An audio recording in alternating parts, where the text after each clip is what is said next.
Segundo Diplomado Presencial Dominical en Psicología Holoquinética. Clase número 6, 29 de agosto de 2010. Imparte el Dr. Rubén Feldman González. Rubén Feldman González es un pediatra, psiquiatra y neurólogo nacido en Argentina. Ha dedicado más de 40 años al estudio y difusión de la percepción unitaria, que considera el hecho más importante de la vida humana, pero el menos conocido. Durante este periodo ha sostenido diálogos con investigadores de todo el mundo, entre ellos el físico David Bohm, el neurólogo Karl Pribram y el educador Jiddu Krishnamurti. Es iniciador de la psicología holoquinética y autor de una vasta obra escrita que incluye psicohistoria y exégesis cristiana.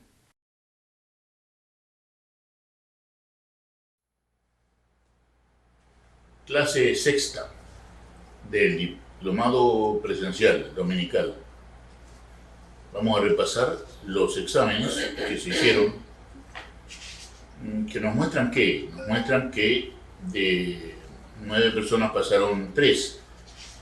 Quiere decir que nos olvidamos que el diplomado, el seminario, el taller es un apoyo al estudio, a la lectura. Lo importante es la lectura. Y acá tuvimos una clase previa, ¿cierto? Hablando de por qué es importante la lectura, ¿no? Que ve un solo hecho, por ejemplo, la percepción unitaria, desde distintas disciplinas. Lo que hace que el profesor, una vez graduado, porque ha leído, pueda desenvolverse en cualquier facultad de la universidad, ¿no? Desde filosofía y letras hasta derecho, física, psicología, porque hay un lenguaje para cada una de las disciplinas refiriéndose a la percepción unitaria. Muy importante entonces recordar que todos los eventos académicos son apoyo al estudio y la lectura de la obra escrita, muy importante. Empecemos con Jesús, que hizo un examen que ya se había hecho, porque faltó ese día, sobre psicodiagnóstico, sacó 82 puntos. Ahora, claro, en México, creo que también en Argentina, sacar 82 puntos es un honor, ¿no? O sea, es un examen muy bueno. Pero para la Academia Internacional de Ciencias, que nos da a nosotros, digamos, el auspicio para que tengamos profesores, no alcanza. La IAS pide 98 y aquí en el diplomado pedimos 90. ¿Cuál fue el error del Chuy? ¿Qué teoría tiene el DSM-4? ¿Te acuerdas? Ninguna.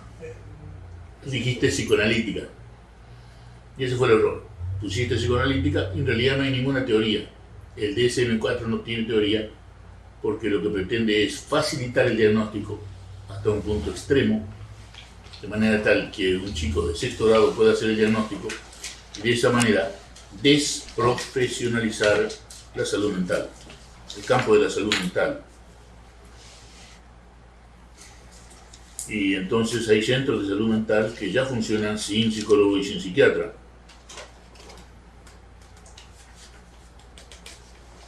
Pero entonces acuérdate, la teoría del DSM-4, ninguna teoría. Y después tenemos los exámenes sobre el sueño, ¿no? El pensamiento con hipnosis.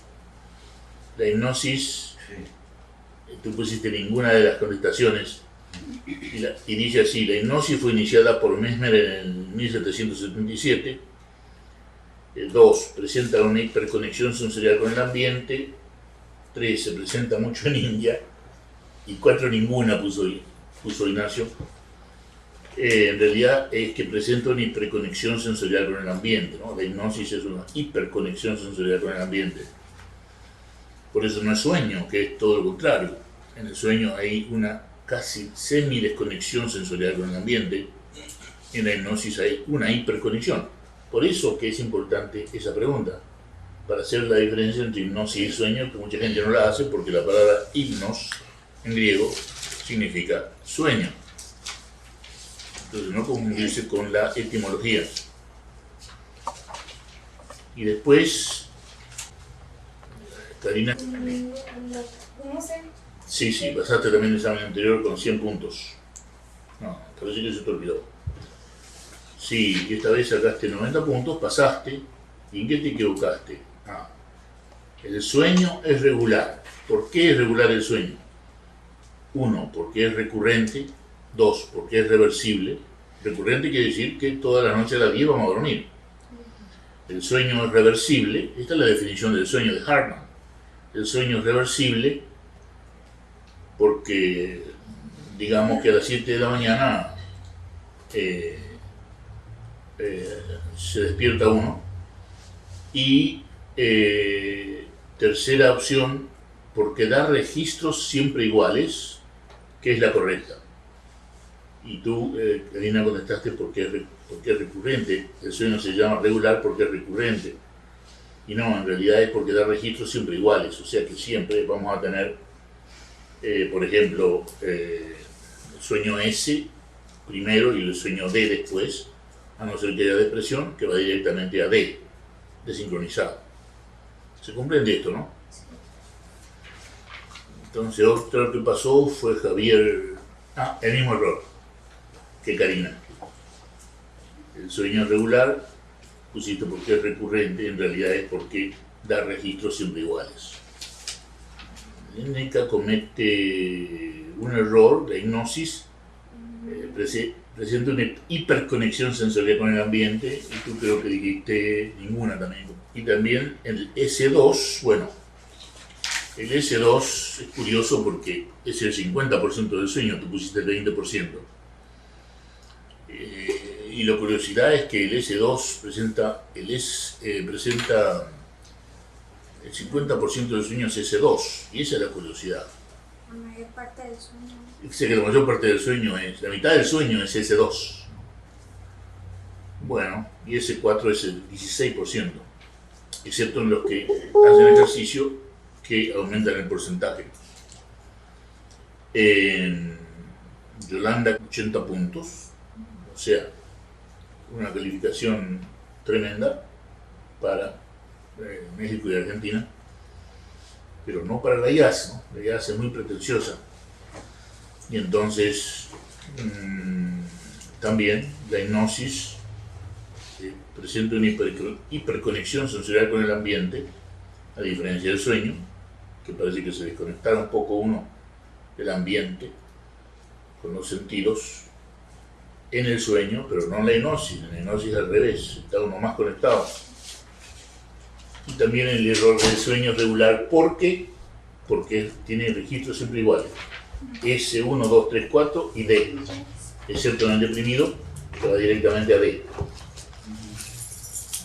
No es porque sea recurrente y irreversible de que el sueño es regular. Y Sigmund Freud estudia la memoria inconsciente y las defensas, ¿no? Y tú contestaste otra cosa, ¿no? Y en los ancianos, la percepción unitaria puede ser solamente en la vigilia, no intencionalmente, no. No, en los ancianos no hay ninguna diferencia. Y la correcta es la 2. La percepción unitaria puede ser solamente en la vigilia e intencionalmente, como en cualquiera. Bueno, Sigmund Freud dice: Chuy estudia la memoria consciente y el comportamiento, y si bien lo hace, no se lo conoce tanto por eso como por el hecho de que estudia la memoria inconsciente y las defensas. Acuérdate, lo que nos interesa en psicología loginética es que Freud estudia el inconsciente y las defensas, que son todas inconscientes por definición, sobre todo negación y proyección, que son las más comunes y las más primitivas, hasta la regresión adaptativa del servicio del ego, como por ejemplo tocar la guitarra, o otras defensas, como por ejemplo la transferencia, que es muy común, ¿no? Estoy enojado con mamá, pero en realidad, como no me quiero pelear con mamá, me la agarró con la novia, o con la compañera de trabajo, o con la esposa, etc. Transferencia, ¿no? La bronca es con mamá, pero yo hago que la bronca sea con la esposa, por ejemplo, y no me doy cuenta. Y eso es la defensa llamada transferencia. Se comprende, ¿no? Muy bien. La hipnosis es una hiperconexión sensorial con el ambiente. Muchos contestaron ninguna, también Jesús. El S2 es el 50% del sueño. Y el sueño es regular. ¿Por qué es regular el sueño, Jesús?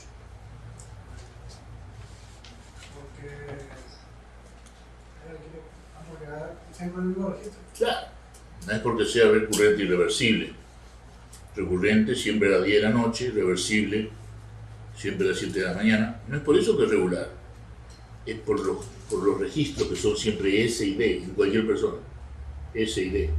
Excepto en el deprimido, que va directamente a D.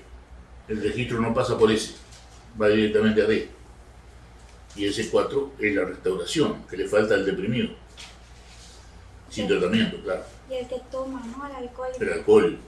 Sí, el alcohol. O el que toma benzodiazepinas, que son las sustancias que se usan como tranquilizante. Se usa mucho el tafil en México, el prazolam en la Argentina. En Argentina se usaba mucho el dalmani para dormir. Todas esas sustancias que son para tranquilizar y para dormir borran el S4, ¿no? Hay que tener eso en cuenta. Cosa que no hacen los antidepresivos. Bueno, Blanca, que hay que decir que pasó con 100 el primer examen, se equivoca también en la hipnosis, ¿no? Hiperconexión sensorial con el ambiente es la hipnosis. Poca conexión sensorial con el ambiente es el sueño. Y también con el sueño que entra directamente de un deprimido, también me equivoqué con eso. Ajá. En la depresión mayor pusiste que el sueño comienza en S2. En realidad comienza en MOR, o sea, D. Movimiento ocular rápido o desincronizado. Y el sueño es regular, ya sabes por qué, por los registros siempre iguales. No es porque sea recurrente toda la noche a las 10, ni porque sea reversible toda la mañana a las 7. Eduardo, que creo que sacaste mejor calificación que el primer examen, ¿no? Creo que sí. Sí, va mejorando Eduardo. Y bueno, la primera en realidad no hubo error. No hubo error. Lo que pasa es que tú dijiste que Hans Selye estudia el estrés. Y dijiste que eso era lo único que hizo, pero la segunda también es verdad. Por eso la correcta es la tercera, que es ambas respuestas, ¿no? Aclara que hay muchas causas para la misma respuesta, que es el estrés. Y afirma que el estrés no evitado se complica con gastritis, artritis, caída de la inmunidad, ideas suicidas o homicidas, síndrome metabólico e hipertensión arterial. Eso también es verdad. Las dos son verdad. Y después la hipnosis, también el mismo error. Acuérdate, la hipnosis es hiperconexión sensorial con el ambiente, mayor conexión sensorial con el ambiente, a diferencia del sueño, que es menor conexión de los sentidos con el ambiente. Y el sueño regular también, no es porque sea recurrente, como contestaron los que se equivocaron, todos, o sea, porque aparezca siempre a las 10 de la noche, sino porque da registros siempre iguales, S y D. Molly Moore. Bueno, entonces hemos hecho una revisión rápida de los errores, ¿no? Y ahora podemos pasar a capítulos 5 y 6 de la tarea de la lectura, ¿no? Capítulos 5 y 6 del libro El nuevo paradigma en psicología, ¿no? El único nuevo paradigma científico en psicología. ¿Alguna pregunta o comentario sobre esos capítulos 5 y 6?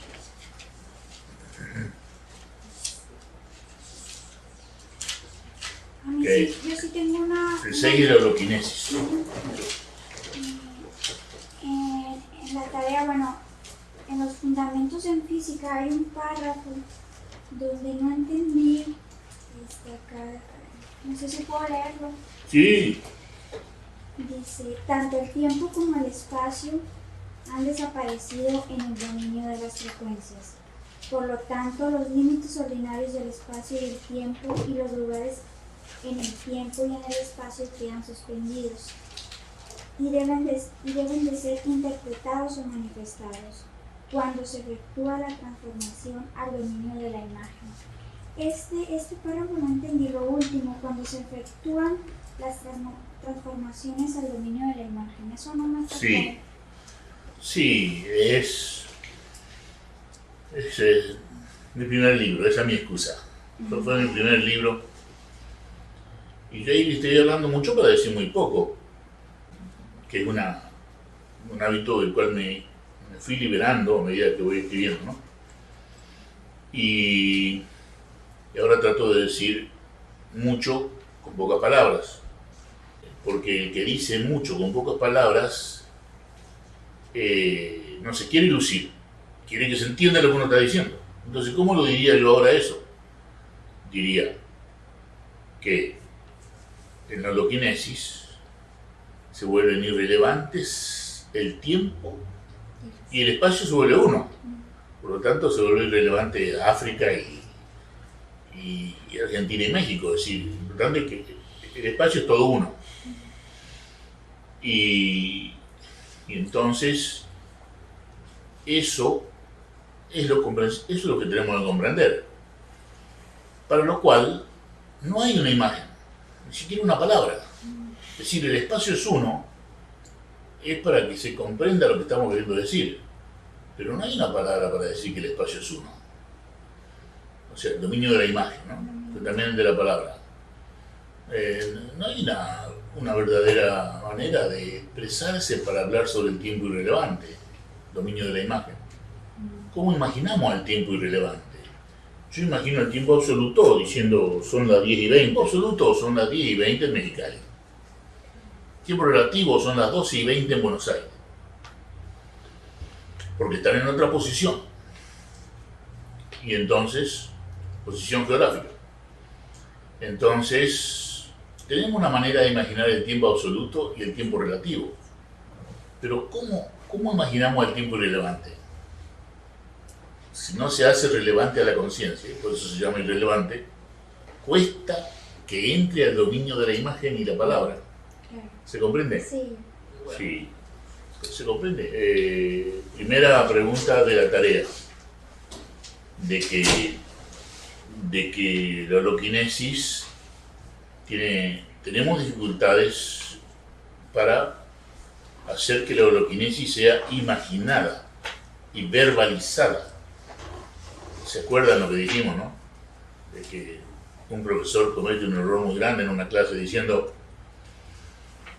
que la holoquinesis es un movimiento a gran velocidad. ¿Qué dicen ustedes? No puede ser. La velocidad es de aquí hasta allí. La holoquinesis es de aquí hasta aquí, no puede haber velocidad. Entonces, muy bien. Ese profesor ya fue electrocutado. No. Y entonces tenemos que... podemos cometer errores porque estamos hablando de algo nuevo. En la holoquinesis no hay velocidad. ¿Por qué? Porque el movimiento es de aquí hasta aquí.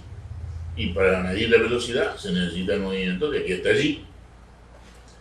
Ahora bien, Entonces vemos que hay dificultades en la expresión de lo que es la oroquinesis. En la clase pasada vimos el gran problema que tenemos cuando decimos que la oroquinesis es el movimiento de aquí hasta aquí. De quiere decir que el observador está presente, ¿no? Desde el observador como hasta lo observado, porque siempre el observador concibió el mundo desde aquí hasta allí. Desde él, el observador, eso es la estructura lingüística del sánscrito, la estructura lingüística del idioma sánscrito, ¿no? El yo, el verbo y el objeto, ¿no?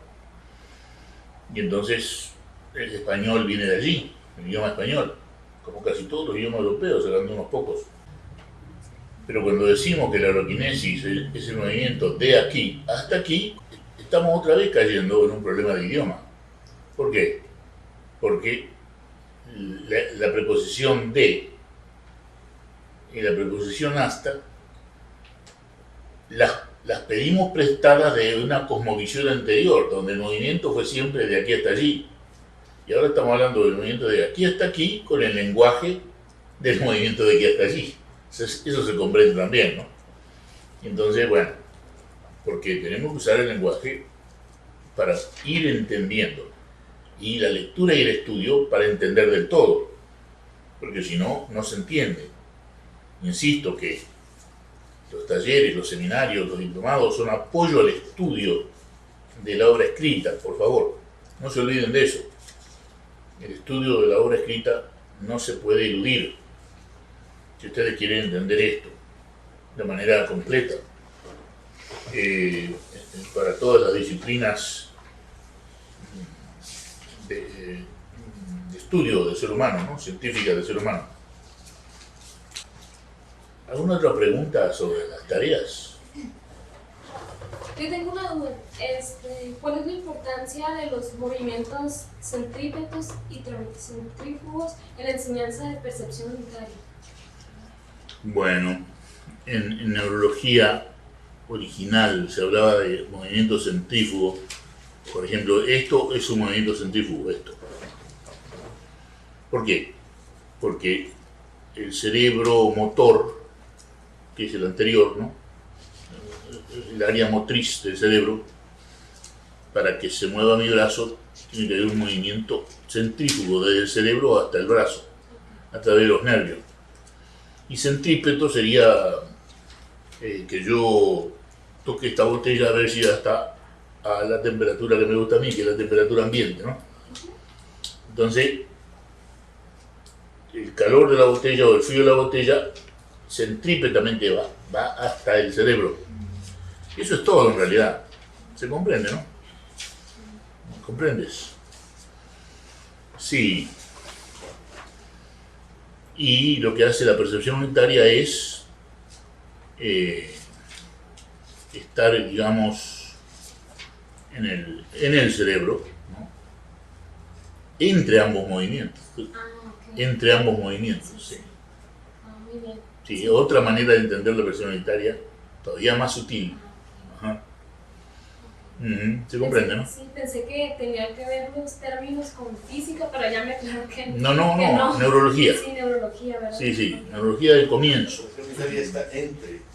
Claro, estaría entre ambos, porque al percibir todo está en ambos, ¿no? Ajá. Percibir todo está en ambos o entre ambos, ¿no? Las preposiciones son mortales porque estamos hablando de cosas nuevas, donde las preposiciones no tienen un lugar claro, porque las preposiciones todas son de movimiento de aquí hasta allí. Sí. Y entonces estamos con el problema de las preposiciones, que vamos a tener que tolerar, ¿no? Porque si nos ponemos a inventar preposiciones nos encontramos, digo yo, con la Academia Española, y ya tenemos bastantes problemas como para agregarle ese, ¿no? Bueno, entonces, ¿alguna otra pregunta? Aquí hay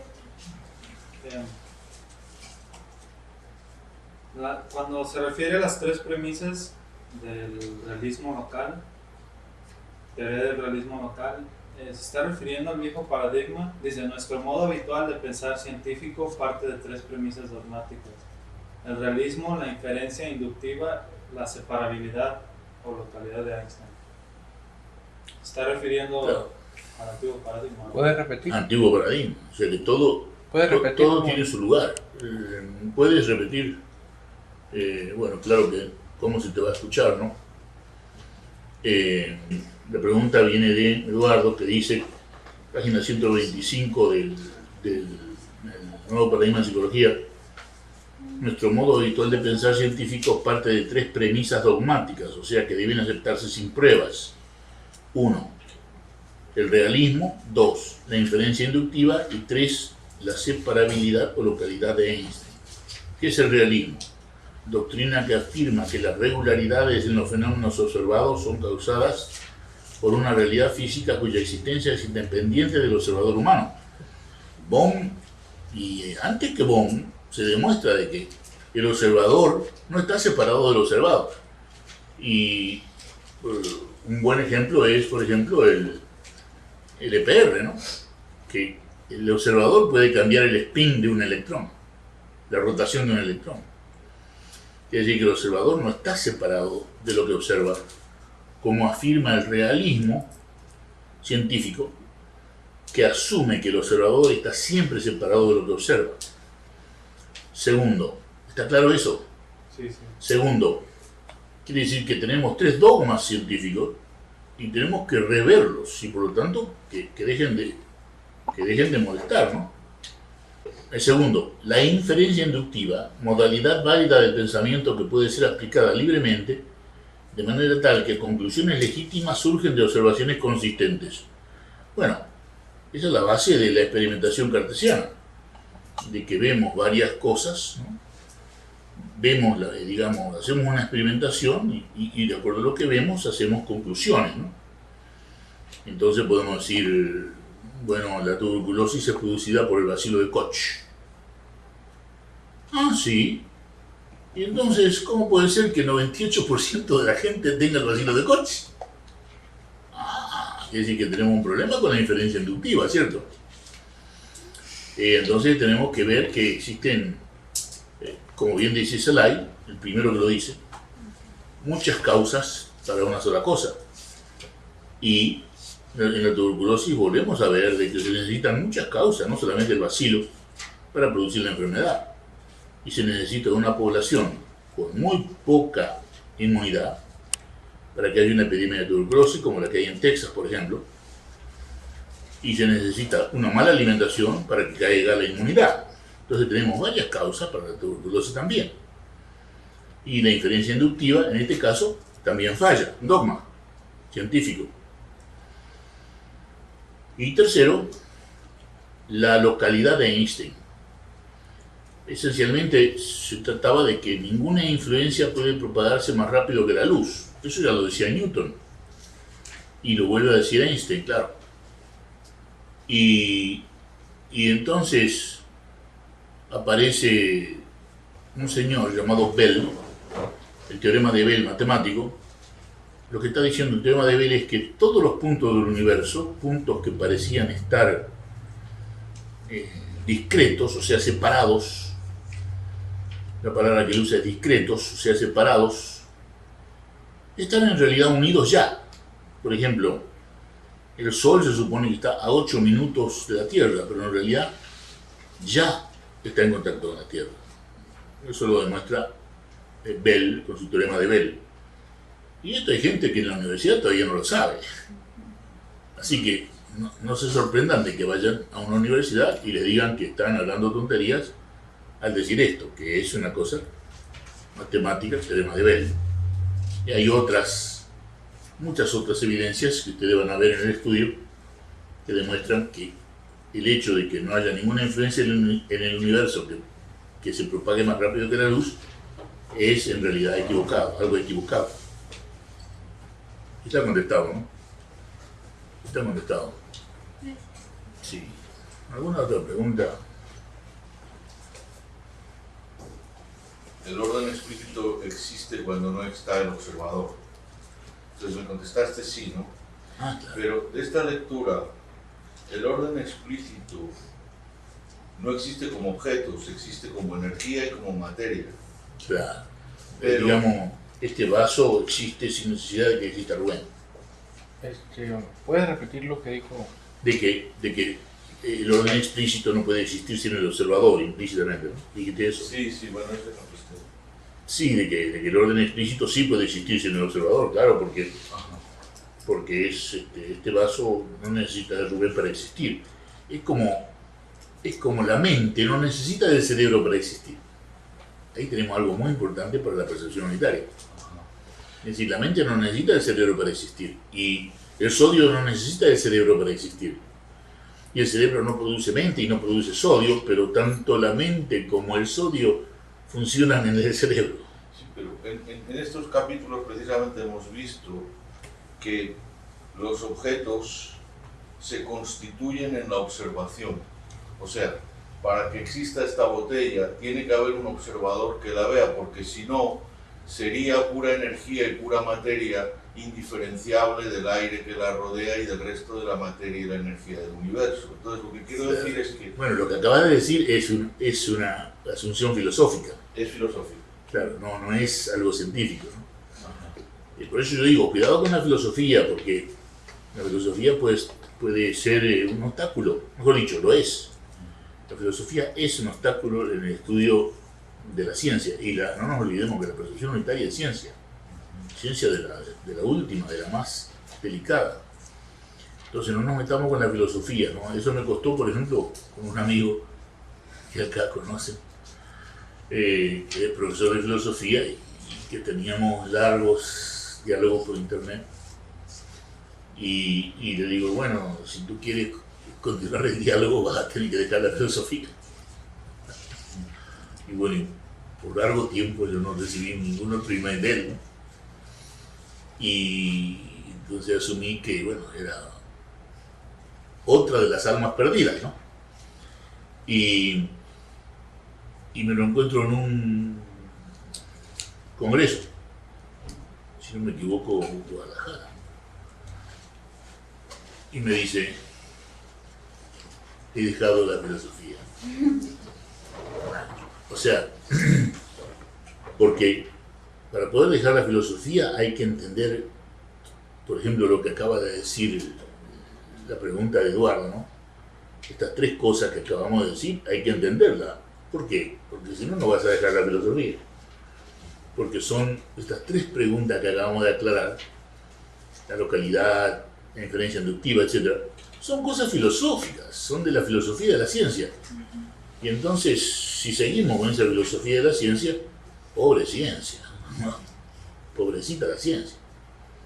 Yo digo que la filosofía es un obstáculo. Lo único que se salva de la filosofía para poder entrar más profundamente en la percepción unitaria es la epistemología.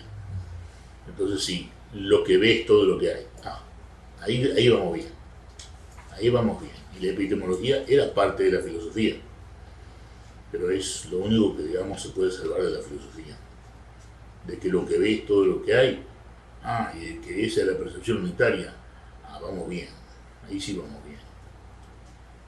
¿Y es eso filosofía? Bueno, es la parte de la filosofía salvable que es la epistemología. Que cómo es que conocemos. La epistemología estudia cómo conocemos. Si estamos claros, ¿alguna otra pregunta? Una duda, en la teoría cuántica la contradicción es por lo de la función de onda. Claro. ¿Puedes ¿Lo repetirlo? ves? Bueno. Dice Karina que en la Teoría cuántica. en la teoría cuántica la contradicción está en la función de onda, claro que sí. O sea, cuando de Broglie dice, en 1929, estaba surgiendo el fascismo europeo y el anti-intelectualismo y el anti-todo. Y entonces de Broglie, un francés, se atreve a decir de que el electrón es una partícula y al mismo tiempo una onda. O sea que lo podemos encontrar aquí, pero también aquí y aquí y aquí. Entonces, por supuesto, lo primero que se dice es que este está chiflado. Como se dice de todos los que dicen cosas nuevas. Pero un análisis más cuidadoso demuestra que de Broglie es un genio que le da el empujón que necesitaba la teoría cuántica para que empiece a andar en Europa. Y luego, por suerte, aparece gente como Planck, Einstein, etc., que le dan a la teoría cuántica el empuje final. Schrödinger, el gran Schrödinger, que deja a Alemania para no colaborar con el fascismo de Hitler. ¿Y se va a dónde va? A Dublín se va.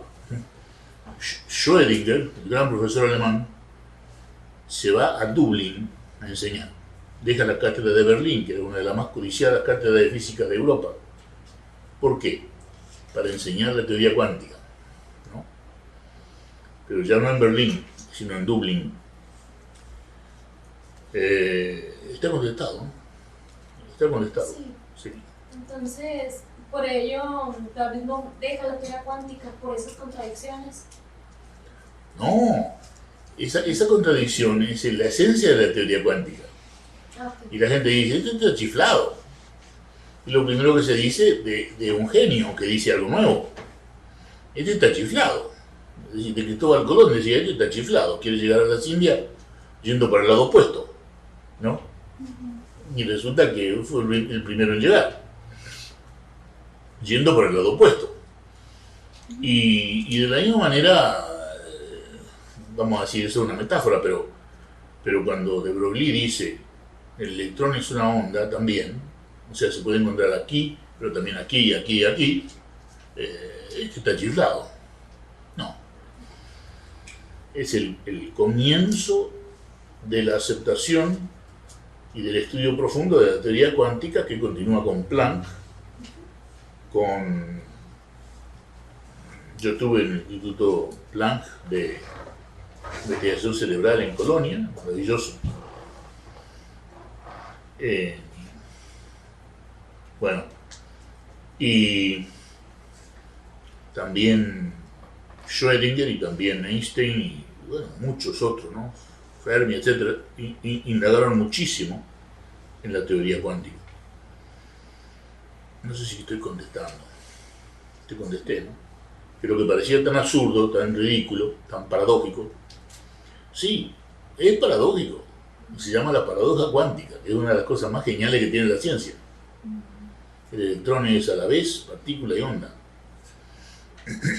Y es paradójico decir que la holoquinesis es el movimiento de aquí hasta aquí. La paradoja del movimiento. Está la paradoja cuántica en 1929 y la paradoja del movimiento de David Bohm en 1986. La holoquinesis. ¿Qué es eso? El movimiento de aquí hasta aquí. ¿Qué? Este está chiflado, por supuesto. Se dice lo mismo de él que lo que se dice de Broglie. Todavía hay gente que dice que el Bohm está chiflado.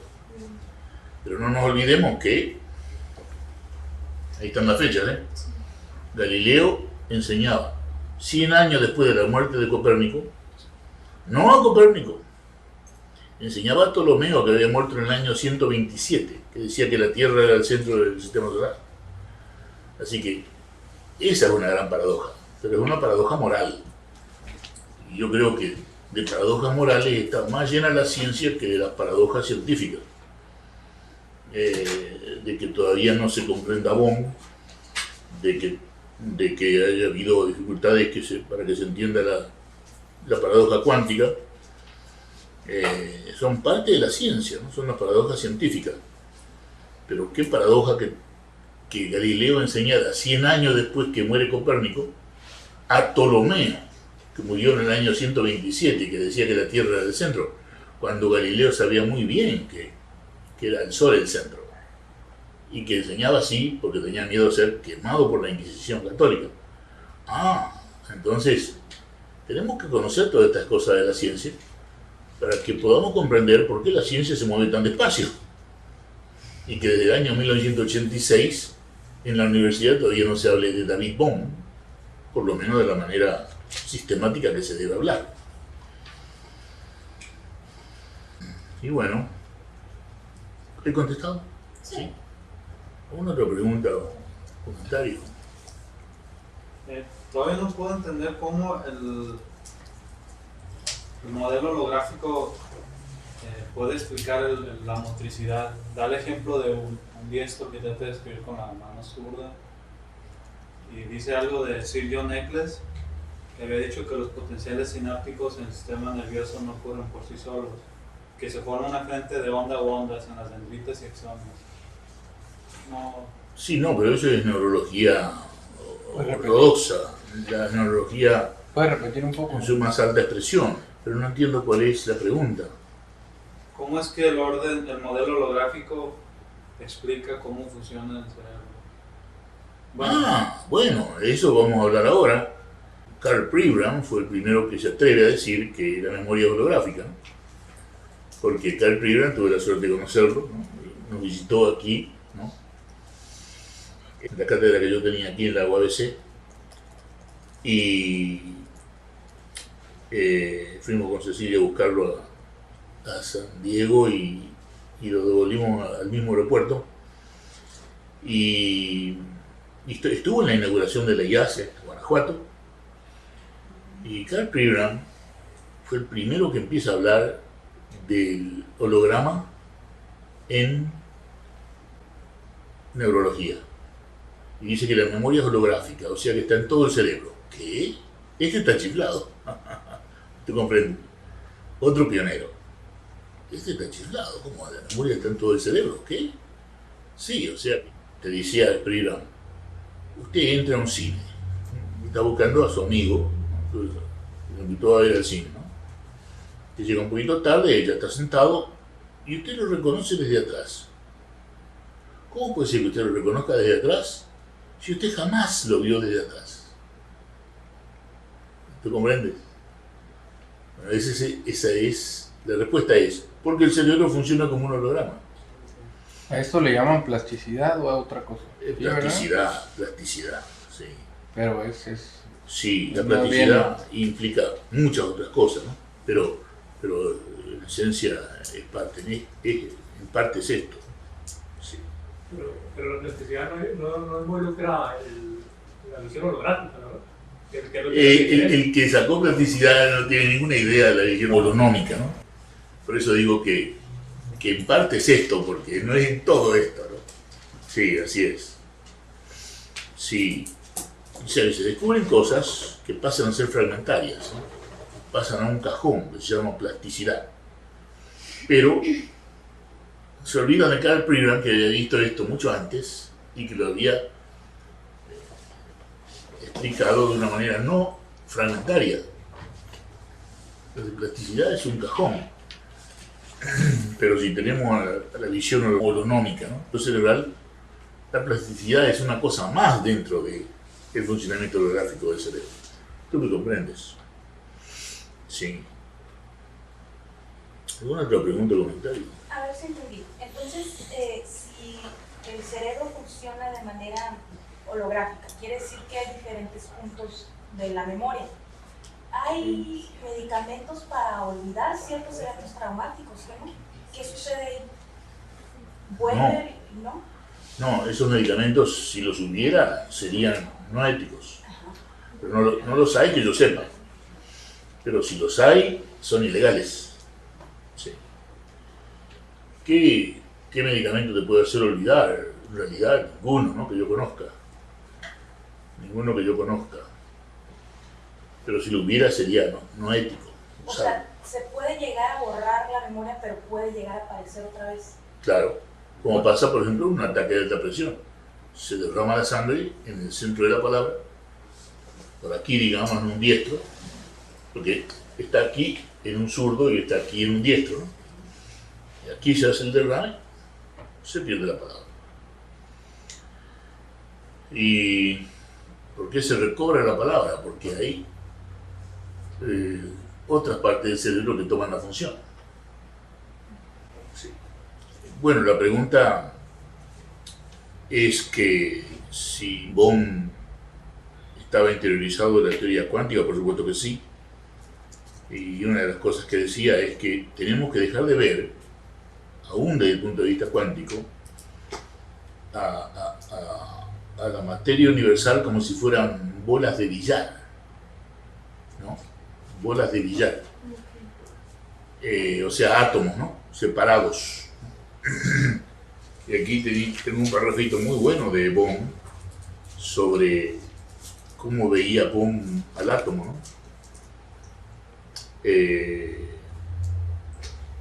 Mira lo que decía Bohm del átomo, ¿no?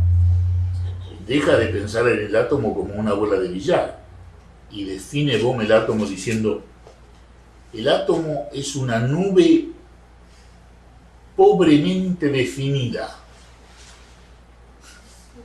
No deja de ser una bola de billar. El átomo es una nube muy poco definida que se comporta como una onda. Ahí sí, la paradoja cuántica. Y como una partícula al mismo tiempo. Eso lo sabemos por de Broglie. Quiere decir que no es independiente ni que es permanente. No es una bola de billar, que es independiente de las otras bolas y que dura mucho tiempo, porque es bien dura. Y lo que está diciendo Bohm es que el átomo, por ser partícula y onda, es una nube un poco definida, que no es independiente como una bola de billar, ni es permanente, porque su función depende del contexto o ambiente en el que se mueve. Quiere decir que el sodio va a funcionar de manera diferente, ¿no? Ese átomo llamado sodio se va a comportar de manera muy diferente como cloruro de sodio que como nitrato de sodio. Y entonces son dos átomos diferentes de sodio, no, el mismo átomo, ¿no? Pero con otra forma de nube. ¿Soy claro? Bueno, y no está separado de su ambiente. El átomo depende de su contexto. O sea que el átomo es una nube que cambia de forma de acuerdo a lo que va a ser. Si el sodio va a ser cloruro de sodio, es una nube con una forma. Y si va a ser nitrato de sodio, es una nube con otra forma. Fíjate tú, no sé, estoy respondiendo a tu pregunta, ¿no? Sí, la belleza de la explicación de Bohm cuando habla del átomo, ¿no? Y claro, ¿no? Y sigue hablando del átomo, ¿no? Conmigo, yo estaba constantemente fascinado. Una de las cosas que me fascinaron muchísimo fue cuando me dice: y el átomo entonces se contrae, ¿no? Se contrae también, por ser una nube, se contrae hasta ser partícula, ¿no? Y se expande para poder ser onda. Y para poder ser onda tiene que abarcar todo el universo. Quiere decir que el átomo está ocupando todo el universo, ¿no? Y al mismo tiempo se está contrayendo para ser una partícula. Bueno, es algo precioso, ¿no? Escuchar a Bohm hablar del átomo, ¿no? Y decir cosas como las que acabo de decir, que suenan un poco fantásticas, un poco de ciencia ficción, pero que no son más que la realidad, la realidad vista desde una nueva manera. ¿Se está contestado? Sí, ya me quedó claro. Sí.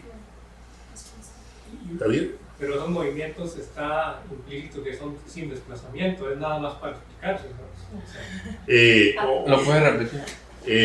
Que no son movimientos sin desplazamiento. Bueno, para que el átomo de sodio pueda ser cloruro de sodio o nitrato de sodio, tiene que haber desplazamiento.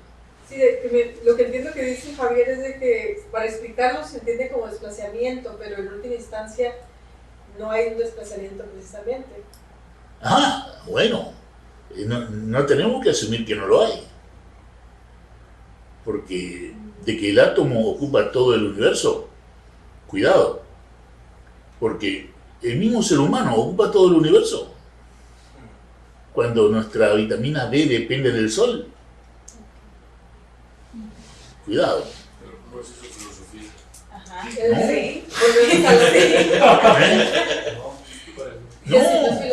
No es filosofía decirle que la vitamina D depende del sol. La vitamina D tuya y mía depende del sol. Pero es la cuestión, ¿no? O sea, las cosas existen en sí o existe la totalidad. Entonces, ¿cuándo las cosas existen en sí y cuándo es relevante la totalidad? Bueno, eso ya lo decía JK. Decía, podemos verlo fragmentariamente, como algo separado al ser humano, o podemos verlo como es, y es el universo. Podemos verlo de las dos maneras, fragmentariamente, como siempre, o como hay que verlo. El ser humano es el universo, el ser humano no está separado del universo, como lo demuestra el EPR, como lo demuestra el teorema matemático de Bell, la misma teoría cuántica lo está demostrando, ¿no? De Broglie ya lo demostró. Es decir, si es partícula y es onda, bueno, entonces después ocupa todo el universo. Es tremendo todo esto. Es difícil de digerir y de tragar, porque nosotros tenemos otra educación sobre todo esto y otra perspectiva completamente diferente. Pero ahí sí me llama lo que dice Javier, ¿no? Pero no quiere decir que la perspectiva anterior sea desechable. Esta perspectiva complementa a la anterior, complementa a la perspectiva cartesiana. Pero esta perspectiva no debe desecharse porque parezca fantástica. No, es una perspectiva tremenda porque explica innumerables acontecimientos que de otra manera no tienen explicación. O sea, no hay tiempo y espacio. No hay tiempo y espacio. En la holoquinesis. En la holoquinesis. Entonces. Si tú dices no hay tiempo y espacio, es filosofía. En la holoquinesis. Pero si dice no hay tiempo y espacio en la holoquinesis, eso es ciencia. Sí. ¿Tú comprendes? Hay que decir dónde el tiempo es irrelevante. Porque en la holoquinesis es irrelevante, pero es relevante que sean las 11:15. Muy relevante. Hay una noción de que la onda es algo que va así, ¿no? O sea, que se está desplazando. O así si quieres. Ajá, o así, ¿no? Ajá. Radialmente. Claro. Pero cuando, puliéndolo un poco, ¿no? O sea, el electrón, si es una partícula y es onda, cuando se dice onda, ¿no es algo que vaya así o sí es algo que vaya desplazándose en el espacio y con el tiempo, ¿no? Por supuesto. Y entonces esto lo dice Broglie cuando todavía Bohm, no sé si tenía 5 o 6 años, ¿me entiendes? Es decir, Broglie está diciendo cosas tremendas, ¿no? Que le costaron mucho tiempo de vivir en la pobreza, porque era inaceptable lo que decía. Y cuando Bohm nace ya, por supuesto, y por suerte, de Broglie ya estaba muy aceptado, ¿no? Y la teoría cuántica también. Y bueno, entonces, ¿hay otra pregunta, comentario? No, como pregunta y comentario. Entonces, podríamos decir que desde el orden explícito vemos que todo está separado. O sea, ahí caben más los conceptos como tiempo, como medida, como lo que dice desplazamiento, desde el orden explícito. Sin embargo, desde el orden implícito es irrelevante. Todos estos conceptos como tiempo, que existe separación el espacio es uno. El espacio es uno. El tiempo es irrelevante en el orden implícito. Y la medida es solamente inferible. Sí. Por lo tanto, es irrelevante. Sí, pero entonces habría una nueva manera de hacer experimentos científicos, claro, basados en holoquinesis. Claro, pero no están separados de la observación y no dejan de ser consensuales. Okay. Sí, no nos apartamos de la ciencia. Por más que todo lo que hayamos dicho parezca ciencia ficción, no nos estamos apartando de la ciencia porque todo lo que estamos diciendo es consensual, tal cual es la observación cartesiana. Pero hay una nueva manera de hacer ciencia, como sí, el experimento científico. Claro, que no depende de las coordenadas cartesianas. No depende. Experimentos que no dependen de las coordenadas cartesianas. O sea que no es la misma manera de hacer ciencia, que es la lineal, Claro, es otra manera de hacer ciencia. Por eso se habla de que con la llegada de Bohm termina una ciencia y empieza otra. Y termina una psicología y empieza otra, que es la que estamos estudiando aquí. Sí. Bueno, ¿alguna otra pregunta o comentario? Y acá tengo algunas bombitas, esas llenas de agua de carnaval, que cuando te las tiran molestan muchísimo. Pero... Preguntas bomba. ¿Eh? ¿Preguntas bomba son o comentarios bomba? Son comentarios bomba, porque son comentarios como los que hemos hecho antes, ¿no? Por ejemplo, si vamos a entrar al estudio de la holoquinesis, la holoquinesis es una teoría. Entonces, Chuy,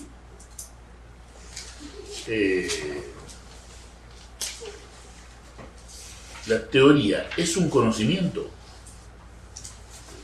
¿Tú qué dices?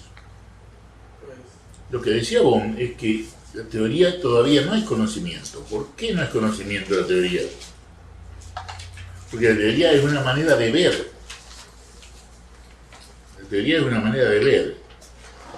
Y yo doy el ejemplo de lo evangélico, de cómo Juan describe el momento en que él ve la tumba vacía de Jesús. Y en griego, en español y en inglés la palabra es ver y sí. Ver. El verbo es uno solo.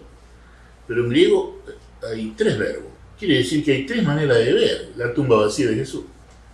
Llega Juan, ¿no?, que dice, de manera muy humilde, yo llegué corriendo y le gané a Pedro, llegué primero a la tumba vacía. Está mostrando el lado humano de Juan, ¿no? Y que él le ganó a Pedro. Y dice, y blepen la tumba vacía. Le pegué un vistazo a la tumba vacía. Blepen, vistazo, ver rápidamente. Y cuando llega Pedro, entra y él teorein la tumba vacía. Ya usa otra palabra para decir ver. Teorein. Y después hay otra palabra para los que están en metanoia, que es eiden, que es ver como se ve en percepción unitaria, ¿no? O como se ve en el ámbito A, si ustedes quieren, ¿no? Pero entonces quiere decir que hay tres maneras de ver. Bueno, yo creo que a esto se refiere Bohm cuando habla de teoría, de que hay maneras de ver. O sea que Juan tiene una teoría cuando ve la tumba vacía de Jesús, Pedro tiene otra, ¿entiendes?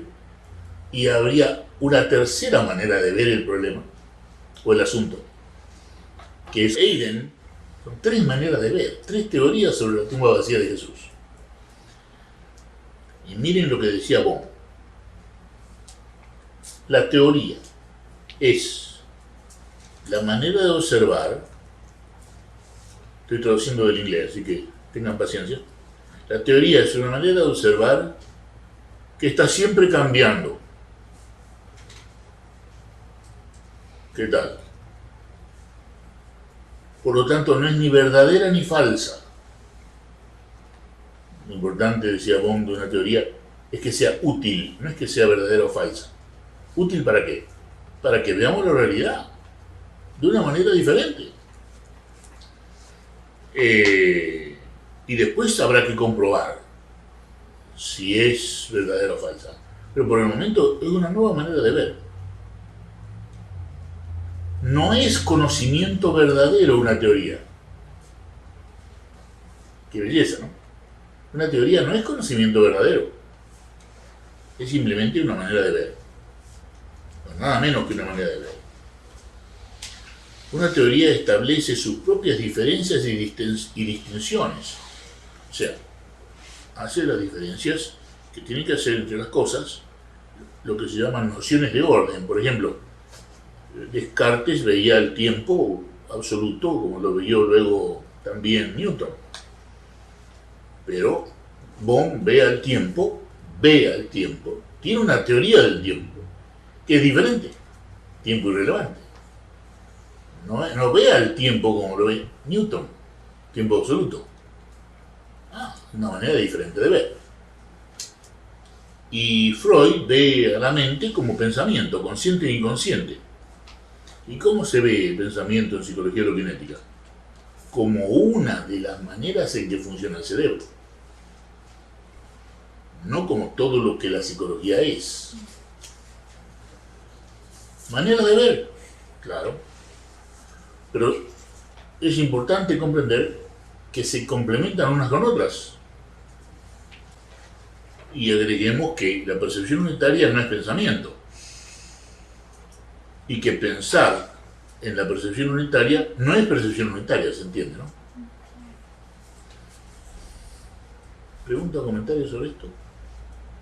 Porque estamos por hablar de holoquinesis. Por lo tanto, sabemos que la holoquinesis es una teoría, y es bueno que estemos claros de qué es lo que pensaba Bohm sobre lo que es una teoría. La diferenciación entre conocimiento y teoría. Por ejemplo, hablando de la holoquinesis, ¿qué sería conocimiento y qué teoría? ¿Puedes repetir para La Argentina? holoquinesis, ¿qué es la holoquinesis? ¿No? Conocimiento, teoría. Es teoría, es una teoría de Bohm, ¿no? Ahora, él la formula matemáticamente en 1986, con lo cual se transforma en un hecho. Es como el experimento, perdón, es como el teorema de Bell, que dice matemáticamente que no existe ningún cuerpo discreto en el universo, que están todos los cuerpos del universo conectados ya. O sea, la estrella tal no está a 120 años luz, ya está conectada con nosotros. Entonces, es bueno que veamos cómo veía Bohm lo que es una teoría. Él diferenciaba el conocimiento verdadero de la teoría, ¿no? Que era una manera de ver. ¿Y qué decía Bohm de la partícula? La partícula. No nos olvidemos que la ciencia en física estudia todo con partículas. A ver, ¿cuál es la partícula de la gravitación? Se reúnen los científicos en un congreso. Vamos a ver, ¿cuál es la partícula de la gravitación? Bueno, vamos a ponerle gravitón. Bueno, muy bien. ¿Y dónde está? ¿Qué sé yo? ¿Y quién la vio? Nadie. Pero ya tenemos la partícula gravitón. Porque es la manera en que nos han enseñado a pensar sobre todo. Y cuando nos encontramos con la gravitación, que no se puede explicar con partículas, la inventamos, no tenemos ningún problema. Sobre todo si soy un científico como Oppenheimer, me puedo dar el lujo de inventar la partícula. Se llama gravitón. ¿Y que tú me vas a discutir, Yolanda? ¿Me entiendes? Yo soy Oppenheimer, ¿tú me vas a discutir a mí? No. Entonces se inventa la partícula gravitón. ¿Dónde está? No sé. Nadie sabe. Pero eso no es todo. Cuando viene el teorema de Bell y dice, señores, no existen cuerpos discretos o separados del universo, están todos conectados ya. Miren, acá está la demostración matemática, teorema de Bell. Qué interesante. Entonces, ¿cuál es la partícula? ¿Qué? ¿Partícula para qué? Para decir que está todo... Yo dramatizo el tartamudeo, ¿no? Para decir que está todo unido al mismo tiempo. Bueno, vamos a llamarle taquión. Partícula rápida. Bueno, muy bien. ¿Dónde está? ¿Qué sé yo? Pero no nadie la ha visto. Nadie. ¿Tú me comprendes? Entonces quiere decir que tenemos una visión particular del universo, nos guste o no nos guste, y sea verdadera o no sea verdadera. O sea, tenemos una teoría particular del universo. Primero tenemos que saber lo que es teoría para Bohm. Y ahora tenemos que saber que todo lo vemos con la partícula, aunque no exista. Y si no existe, le ponemos el nombre. Aunque no sepamos dónde está, ni sepamos que existe, pero tiene nombre. La gravitación tiene una partícula que es el gravitón. Y el hecho de que el Sol ya esté conectado con nosotros y no esté a 8 minutos luz, es porque está la partícula taquión. ¿Entendés? Que nadie la vio. Es una partícula teórica que nadie vio. Las dos palabras están unidas. Partícula teórica. Y Bohm decía, todo lo vemos como si el universo fuera un montón de bolas de billar. Cuidado, porque no es así la cosa. ¿Qué decir? No es científico. Claro que no. El gravitón, el taquión, no es científico. Responde a una teoría particular de la ciencia de la física. Aunque no exista la partícula. Pero ya le tenemos el nombre. Para cuando aparezca. Si aparece. Porque una de esas es como Osama Bin Laden, no aparece en ningún lado. Entonces, fragmentación. ¿De qué estamos hablando? Estamos hablando de fragmentación, ¿cierto? De que no tenemos partículas y las inventamos. Y dice Bohm, ¿qué es la fragmentación? El hábito inconsciente de la confusión entre lo que es diferente y lo que no lo es. Entre lo que es diferente. El hábito inconsciente de la confusión entre lo que es diferente y lo que no lo es. Cuidado con Bohm, ¿eh? Y dividir lo indivisible es también fragmentación. Basta tomar un libro de Wilber sobre la conciencia, son creo que 150 formas de conciencia, no sé cuántas son, según Wilber. O sea que él divide lo indivisible. Es un bestseller. Y tú hablas con una persona que ha leído a Wilber y te dice, sí, la conciencia tal y tal, y la conciencia tal otra. Es como el taquión y el gravitón. Son partículas que no existen, pero que tienen su nombre, ¿no? Y dice Bohm sobre la fragmentación.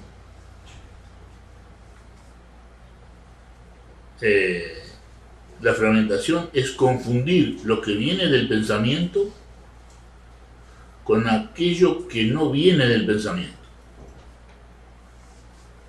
La palabra Dios no es Dios, porque la palabra no es la cosa. Eso se lo roba JK, pero está relacionado con la fragmentación. Se lo roba en una expresión chistosa, ¿no? Por supuesto. La fragmentación es confusión entre lo que viene del pensamiento de lo que no viene del pensamiento. Y después tenemos el problema de medir, ¿no? Para que sea científico tiene que ser mensurable, ¿no? Medible, ¿no? La palabra médico viene de medir. Médico es el que mide, ¿no? ¿Cuántos miligramos de antidepresivo necesito? Ahora bien, la percepción de la esencia de todas las cosas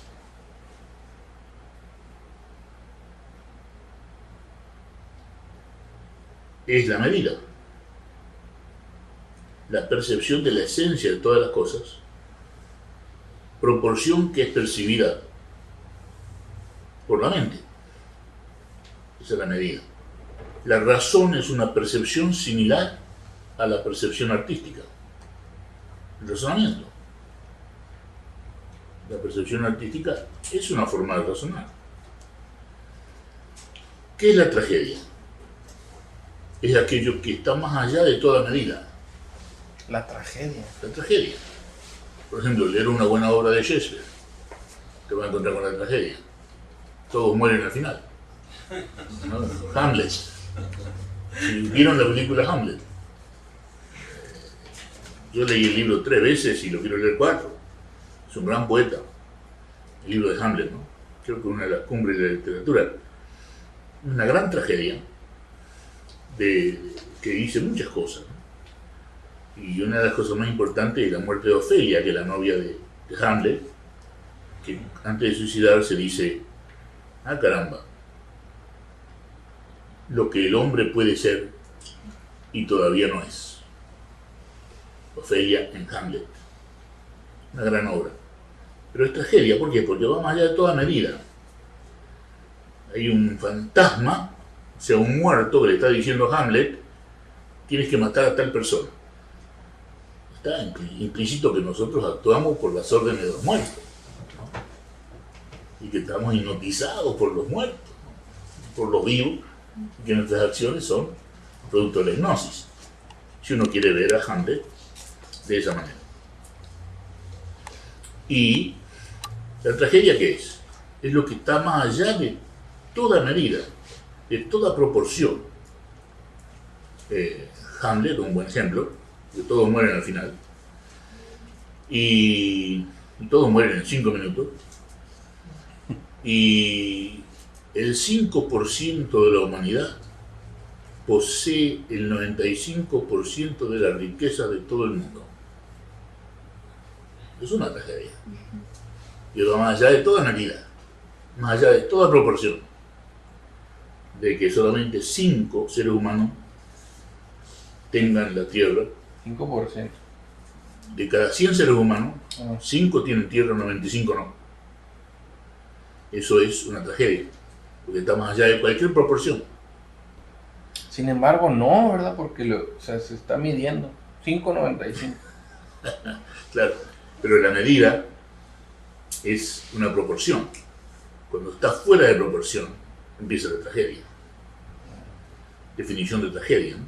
Basada en la medida. No nos olvidemos que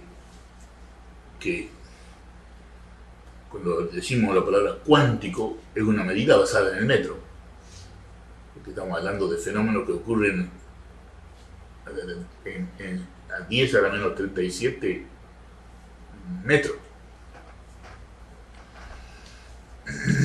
Entonces, ¿qué es la meditación? Es la medida del proceso del pensamiento.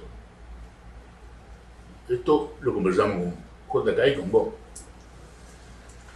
La meditación es la medida del proceso del pensamiento.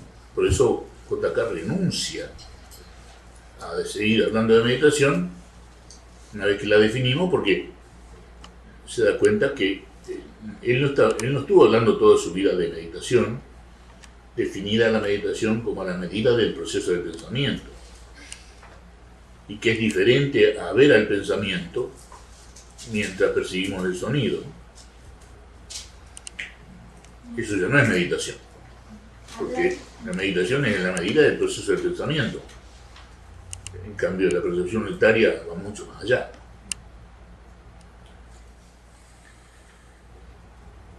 O ajustarse a un patrón externo, eso también es medida. Por ejemplo, el metro. El metro le da origen incluso al aspecto cuántico, ¿no? 10 a la menos 37 metros, ya entramos en el aspecto cuántico. Cuando medimos de 4.000 a 8.000 angstroms la luz, es una medida basada en el metro, etcétera, ¿no? Y cuando comparamos con el kilo, estamos ajustándonos a un patrón externo. Entonces, decir, por ejemplo, Jesús dijo, ¿es ajustarnos a un patrón externo? ¿Ustedes qué dicen? ¿No? Y también el metro es algo a lo cual nos ajustamos, que es algo externo.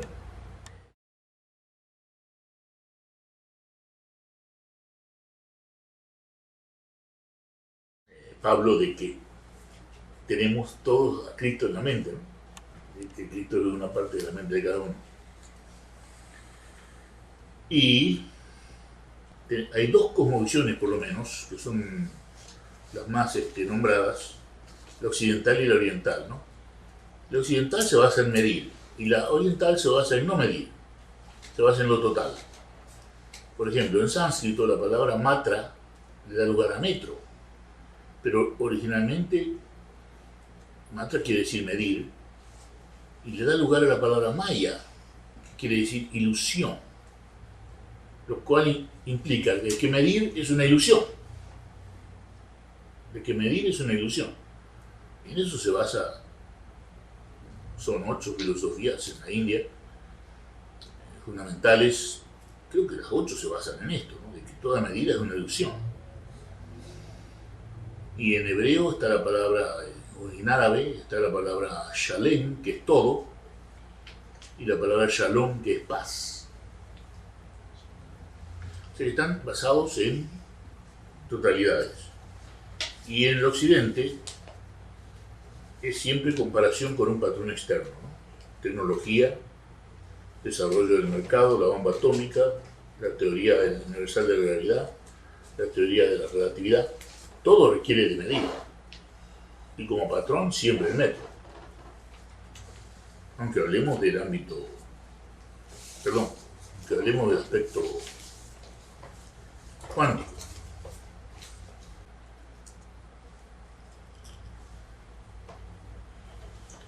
¿Y qué rol juega el lenguaje en la fragmentación? Para poder hablar de la holoquinesis ya hemos visto todos los problemas que surgen con las preposiciones. Para poder hablar de cualquier cosa, el lenguaje puede ser un puente o puede ser un abismo, ¿no? Un puente o una barrera puede ser el lenguaje, ¿no? Entonces, tenemos que ver el rol del lenguaje en la fragmentación y hasta en la dificultad de definir con el lenguaje a la holoquinesis. Si contemplamos las preposiciones que usamos cuando definimos holoquinesis, movimiento de aquí hasta aquí. Bueno, ya no hay reña y hasta si es aquí, ¿no?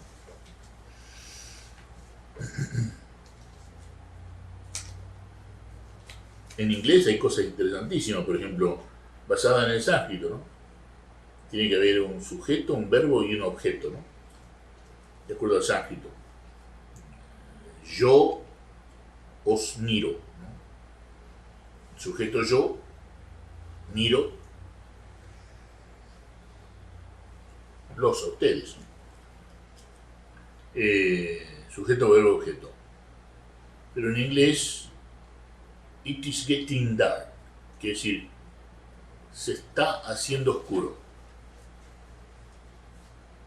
Quiere decir que nosotros decimos, está oscureciendo, en español. Basta con el gerundio y el verbo. No hay sujeto. Está oscureciendo. Ah, ya bastó con el gerundio.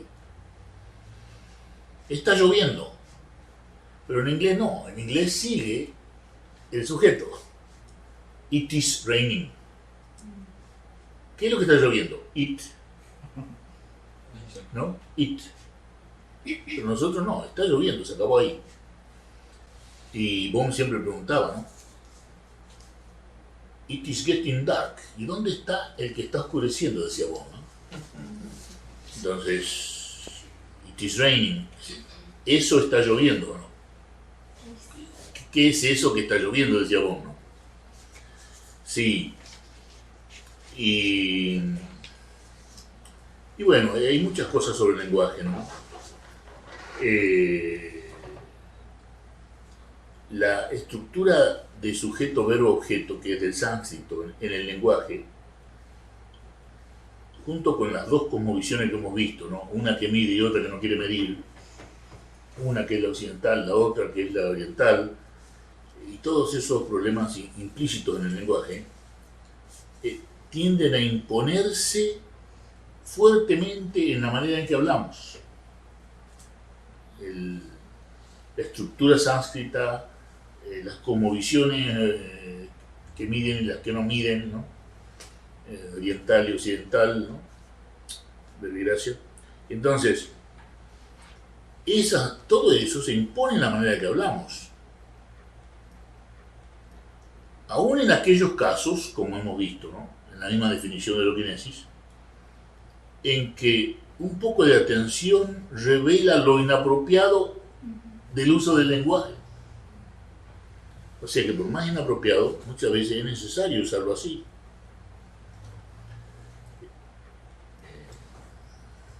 Muy bien.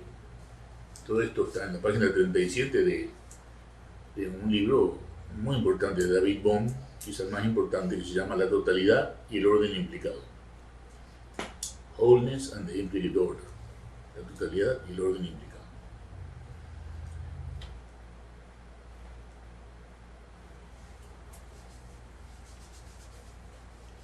El conocimiento. Es importante ver la definición del conocimiento también. Según Bohm, ¿qué es el conocimiento? No lo tiene que sorprender de que es una forma nueva de decir lo que es el conocimiento. Es la abstracción del flujo del universo. Perdón. Es una abstracción del flujo del universo. Es el conocimiento.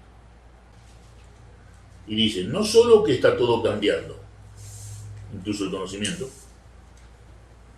sino que todo está en flujo. O sea que el conocimiento está cambiando y en flujo. Como todo, dice.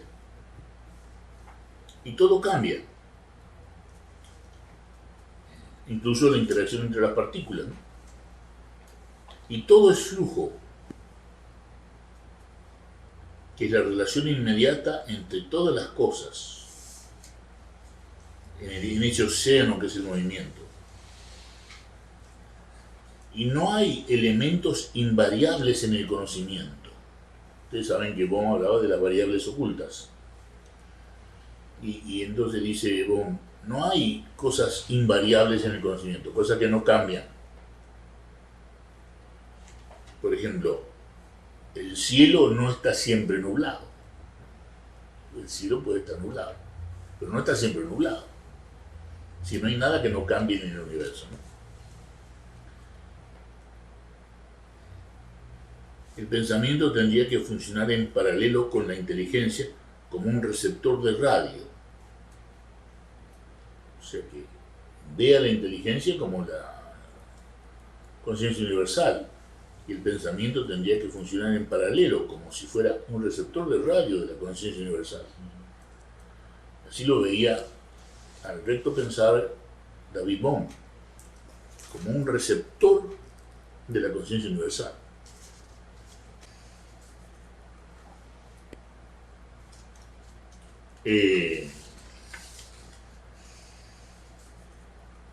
Y en la física, decía Bohm, existen diversas nociones de orden. O sea, nociones de orden son tiempo, espacio, movimiento, ¿no? Ahí van tres nociones de orden. Nosotros nos ordenamos, ¿no?, la vida entera con el tiempo, el espacio y el orden, ¿no? Perdón, y el movimiento, ¿no? Que son nociones de orden.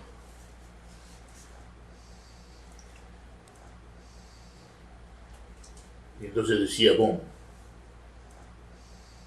una de las cosas que se necesitan en físicas es el análisis, o sea, descomponer en partes algo que observamos para poder describirlo mejor. Se decía que el movimiento de la materia era celestial y terreno. Esto de la historia de la física, ¿eh? Esto no es más que historia de la física. Para que nos podamos reír un poco de nosotros mismos, los seres humanos, ¿no? Decía Bohm, el movimiento de la materia se comenzó a definir como celestial y terreno. El celestial eran los epiciclos, que es los movimientos orbitales de los astros son epiciclos, o sea, círculo sobre círculo, ¿no? Eso lo decía Ptolomeo cuando se encuentra con que las órbitas no son circulares, ¿no? Excepto la más circular de las órbitas es la de Mercurio, pero tampoco es circular.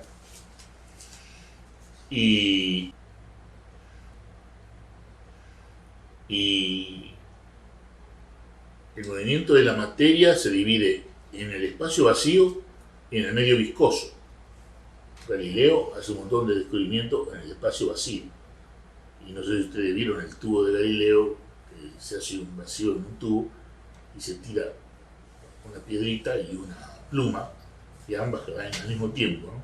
La pluma y la piedra, porque descubre Galileo de que todos los cuerpos en el vacío caen a la misma velocidad, independientemente de su peso. Eso es el descubrimiento de Galileo. Y entonces el movimiento hay que verlo en el espacio vacío, desde Galileo, y en el espacio viscoso, que es la atmósfera. La atmósfera es un espacio viscoso porque tiene oxígeno, tiene nitrógeno, tiene anhídrido carbónico, etcétera, etcétera.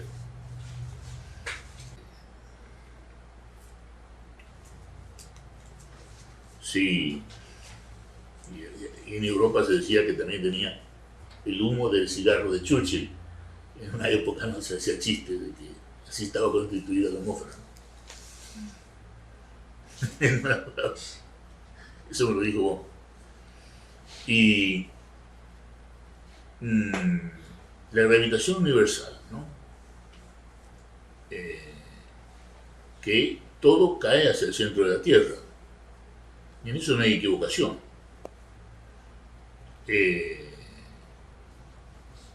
Y Ptolomeo decía que todo cae hacia un centro, que es el centro de la Tierra, porque la Tierra era el centro del universo. Pero ahora sabemos de que hay varios centros hacia los cuales cae la gravitación, o hacia los cuales caen los cuerpos en la gravitación. No solamente hacia el centro de la Tierra, como en la superficie de la Tierra. Mismo Newton decía de que existe amor universal. Le dijeron, no use esa palabra. Entonces usó la palabra gravitación. Porque él le llamaba amor universal a la gravitación, porque todos los cuerpos del universo se atraen entre sí, decía Newton. Y eso demuestra de que hay amor en el universo, que todos los cuerpos se atraen unos a otros. Y no... o sea, la gravitación universal quiere decir que se atraen hacia distintos centros, no es hacia el centro de la Tierra solamente. Y la teoría de relatividad de Einstein, el tiempo relativo y la velocidad del observador, ¿no? Eso lo hemos visto, de que depende del observador el tiempo, no es absoluto, como decía Newton. Y después de Bohr y de Bohm, ya tenemos que hablar un poco como JK. El observador es lo observado. El observador no está separado de lo que observa. Eso también es epistemología, pero también es ciencia. Y en el holograma, ya para terminar esta primera parte y poder seguir con esto en la segunda parte de la clase sexta, tenemos que ver, todo comienza con el holograma, ¿no? ¿Cómo comienza todo esto? ¿Cómo comienza la psicología holokinética? Comienza con la holoquinesis, cuando Bohm ve en la cámara de burbuja que el electrón desaparece. El electrón desaparece y que vuelve a aparecer en el mismo lugar. Y dice, ¿qué es esto? Y empieza a investigar, cosa que nadie había hecho, a pesar de que muchos lo habían visto. Nadie había investigado. Bohm investiga. Y gracias al holograma puede explicar el hecho, el fenómeno. ¿Por qué desapareció el electrón y vuelve a aparecer? Y gracias al holograma explica lo que pasó con el electrón, pero ya no le llama holograma, le llama holoquinesis. Ya no es una cosa en el plano como el holograma, ahora es un movimiento en el espacio, que está en todo el universo, dice. Entonces, ¿qué es el holograma? ¿Todos ustedes saben lo que es el holograma bien? Por lo menos las bases las vamos a dar para que ustedes puedan estudiar esto en la obra escrita, sin dar vuelta. En la obra escrita, el mismo nuevo paradigma de psicología, está la explicación. Lo van a entender mucho mejor después de lo que vamos a decir del holograma aquí en la segunda parte. Porque es muy poco lo que hay que saber del holograma para entender lo que hay que entender aplicado a la psicología. Y preguntas o comentarios antes de cerrar.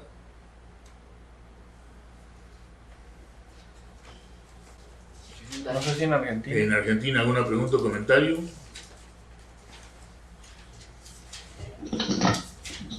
Sí, hola. Se nos cayó la conexión cuando estabas hablando acerca de si Jesús dijo esto y aquello es ajustarse o no a un patrón. Ah, sí. A una medida. ¿Nos lo puedes repetir? Sí, lo que dijimos es que cuando decimos que la luz la luz es algo, la luz son ondas electromagnéticas que tienen 4.000 a 8.000 angstroms, la luz visible para el ser humano. Estamos usando el angstrom, que es una medida que se basa en el metro y que por lo tanto tenemos como patrón al metro para hablar de la luz y para hablar aún del orden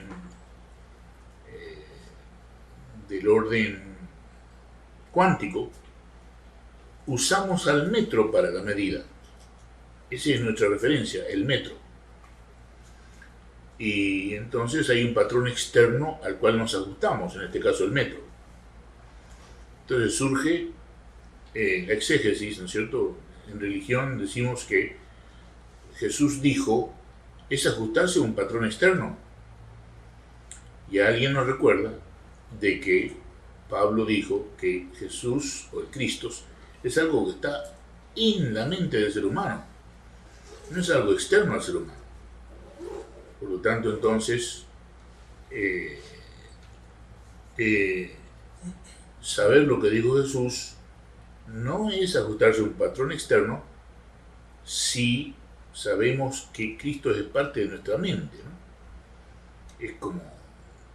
Es como el centro del habla, ¿no? Que es parte del cerebro, ¿no? De la misma manera es Cristo, de acuerdo a Pablo, ¿no? Ahora bien, estos son temas que surgen cuando hablamos del metro y de la civilización occidental que se basa en la medida, diferente a la civilización oriental que se basa en la totalidad.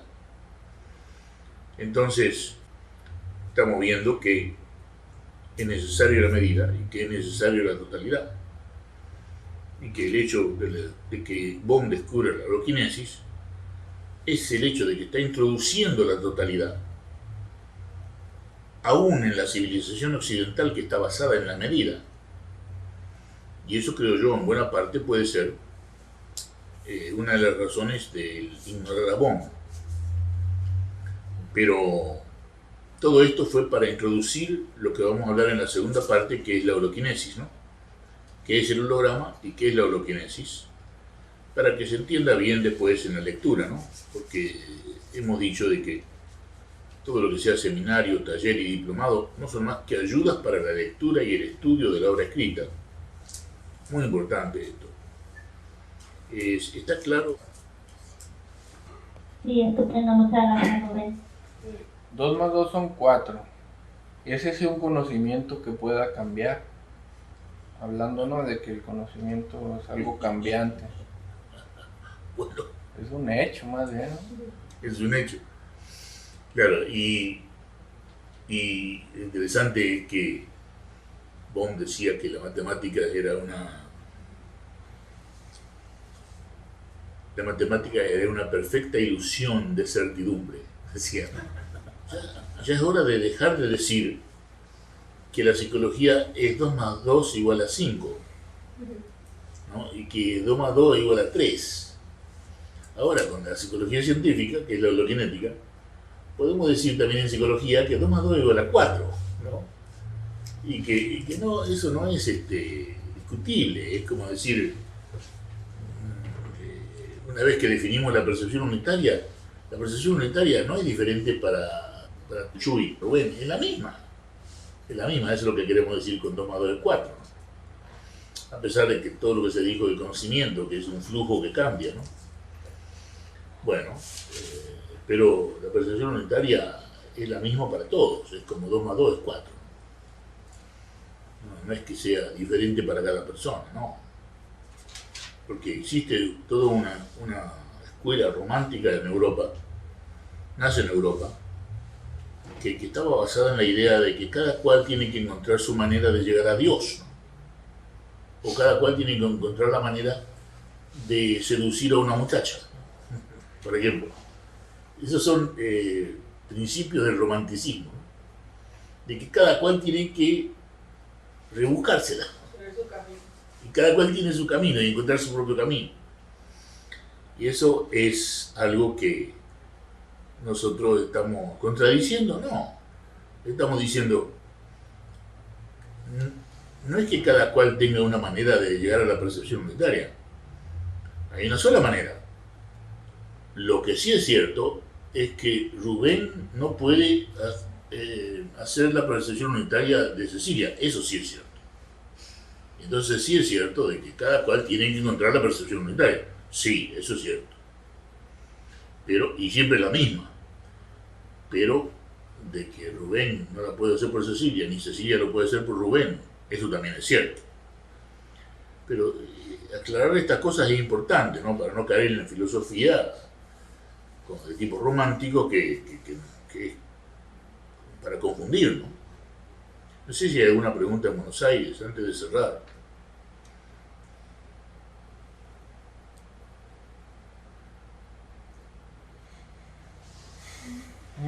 No, por ahí.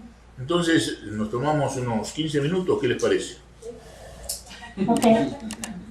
Entonces, sexta lección, segunda parte. Vamos a ver el holograma, ¿no? Hemos hecho una filmación especial de estos dos cuadritos, que no son más que el negativo fotográfico a la izquierda y el negativo holográfico a la derecha, digamos así. Esto, por supuesto, es una simplificación. ¿Por qué queremos hacer esta simplificación? Para ayudar el estudio del tema.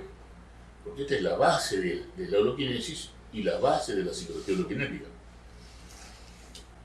A la izquierda, el cuadrado de la izquierda, está el objeto fotografiado, que es un individuo invertido, ¿no?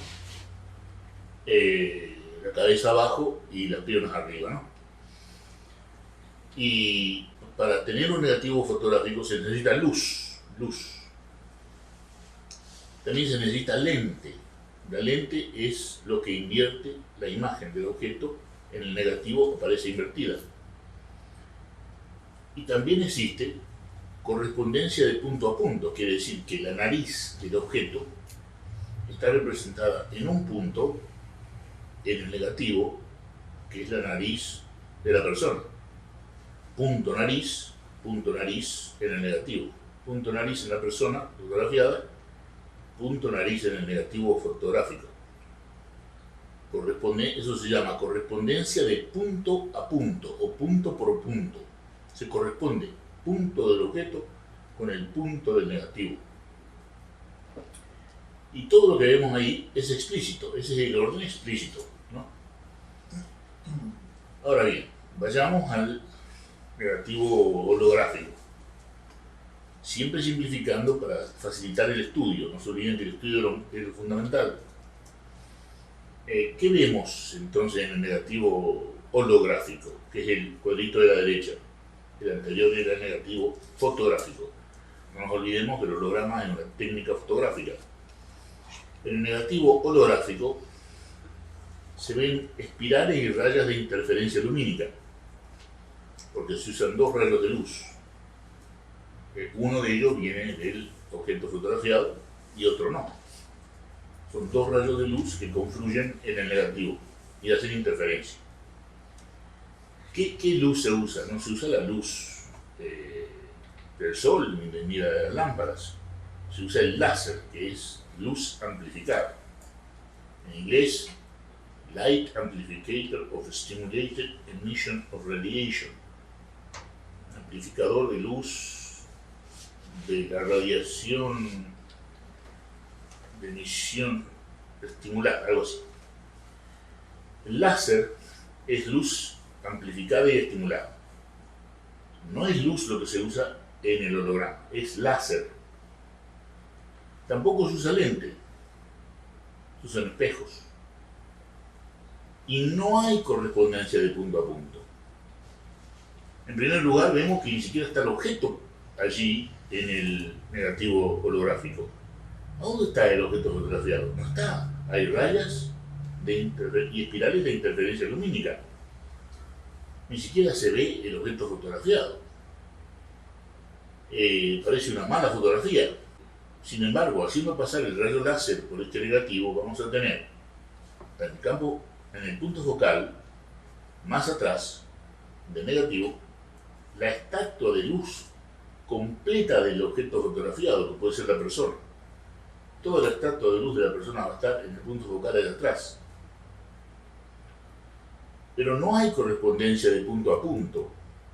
La nariz del objeto fotografiado, de la persona fotografiada, está en todos los puntos del holograma, o sea, del negativo holográfico.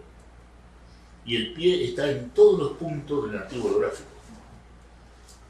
Entonces, no hay correspondencia de punto a punto como lo hay en el negativo fotográfico. Y entonces, ¿dónde está en el negativo el individuo fotografiado? Está en el orden implícito del holograma. O sea, que obviamente hay un orden explícito, que son interferencias lumínicas, y un orden implícito que no se ve, pero sí se puede inferir. ¿Y cómo lo podemos inferir? Insisto, haciendo pasar un rayo láser y obteniendo la estatua de luz del objeto fotografiado. Entonces decimos, caramba, el objeto no se ve en el holograma, en el negativo holográfico, pero tiene que estar, porque haciendo pasar el rayo láser aparece la estatua de luz del objeto fotografiado.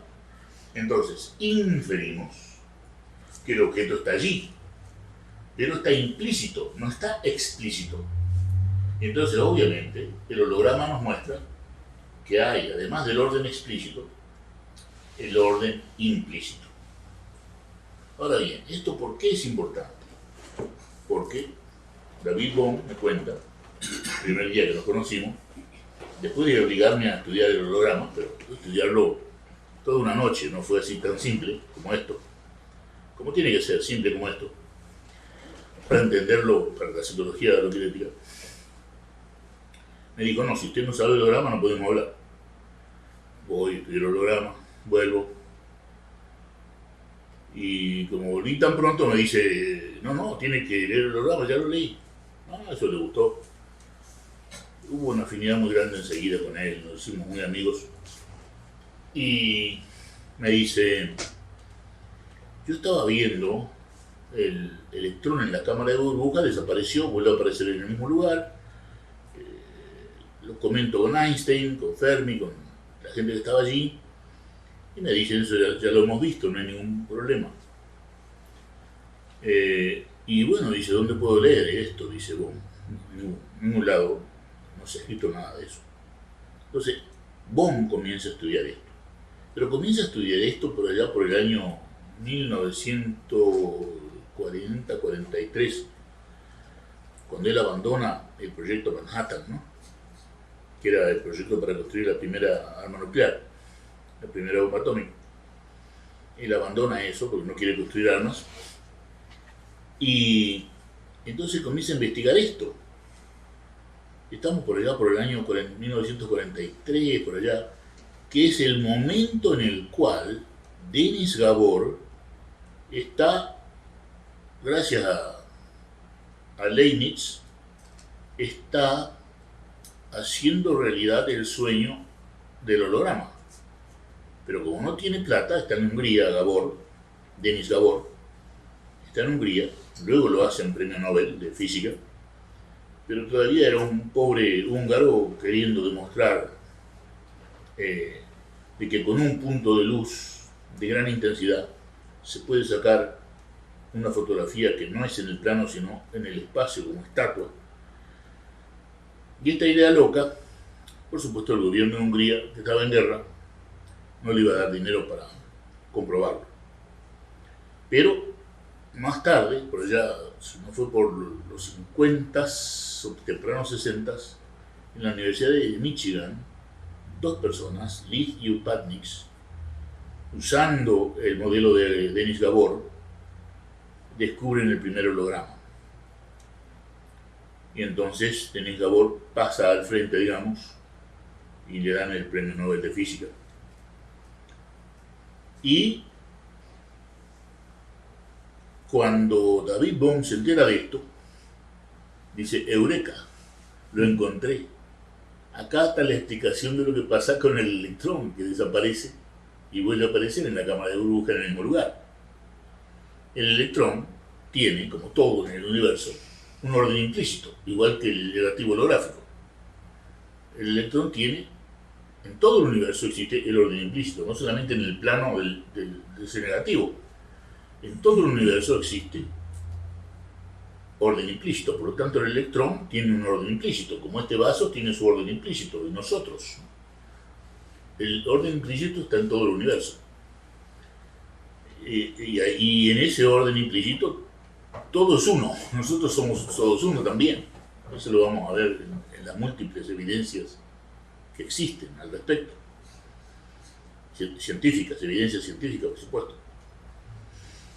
Y entonces dice: Eureka, dice David Bohm, encontré por qué se va el electrón, por qué vuelve, porque va al orden implícito de sí mismo y regresa al orden explícito de sí mismo, donde puedo verlo.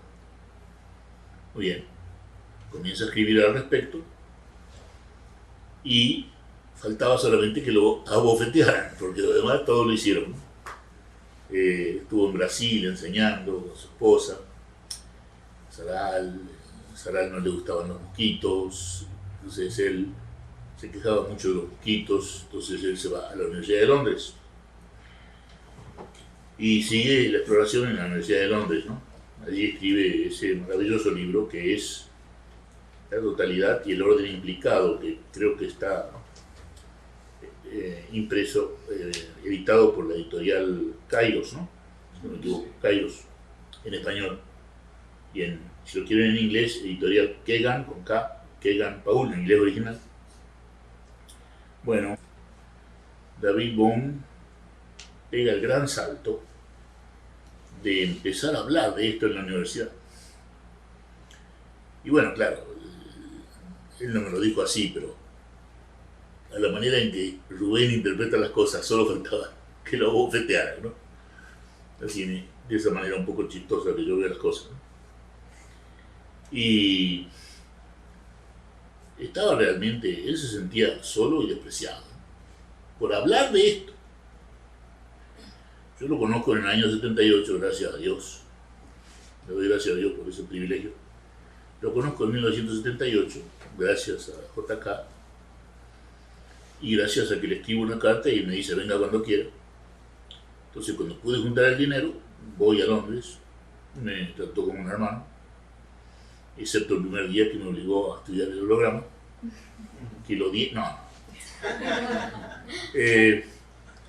Y cuando vuelvo el segundo día, pasa algo con respecto a la mente grupal que lo vamos a obviar para no distraer, pero está en la obra escrita, que él estaba en mente grupal con su esposa, Saral. Y yo lo descubro en el desayuno que tomo con él, el primer desayuno que tomo con David Bohm, el segundo día que lo veo, de que él está en mente grupal con su esposa, en lo que mal se llama telepatía. Y luego él sí continuaba hablando de la holoquinesis, no lo detenía nadie, y menos el desayuno, ¿no? Y menos la mente grupal. Él estaba completamente concentrado hablando de la holoquinesia, apasionado. Me da la impresión de que nadie lo había escuchado por mucho tiempo y que yo era el primero que lo estaba escuchando. Esa es la impresión que yo tenía, después de mucho tiempo. Y yo creo sinceramente que por ahí estaba la afinidad que se desarrolló y la amistad que nació, de que alguien lo estaba escuchando. ¿Quién era ese alguien? Rubén. ¿Y por qué Rubén lo escuchaba con tanta gana? Primero porque JK me había recomendado escuchar bien a David Bohm. Segundo,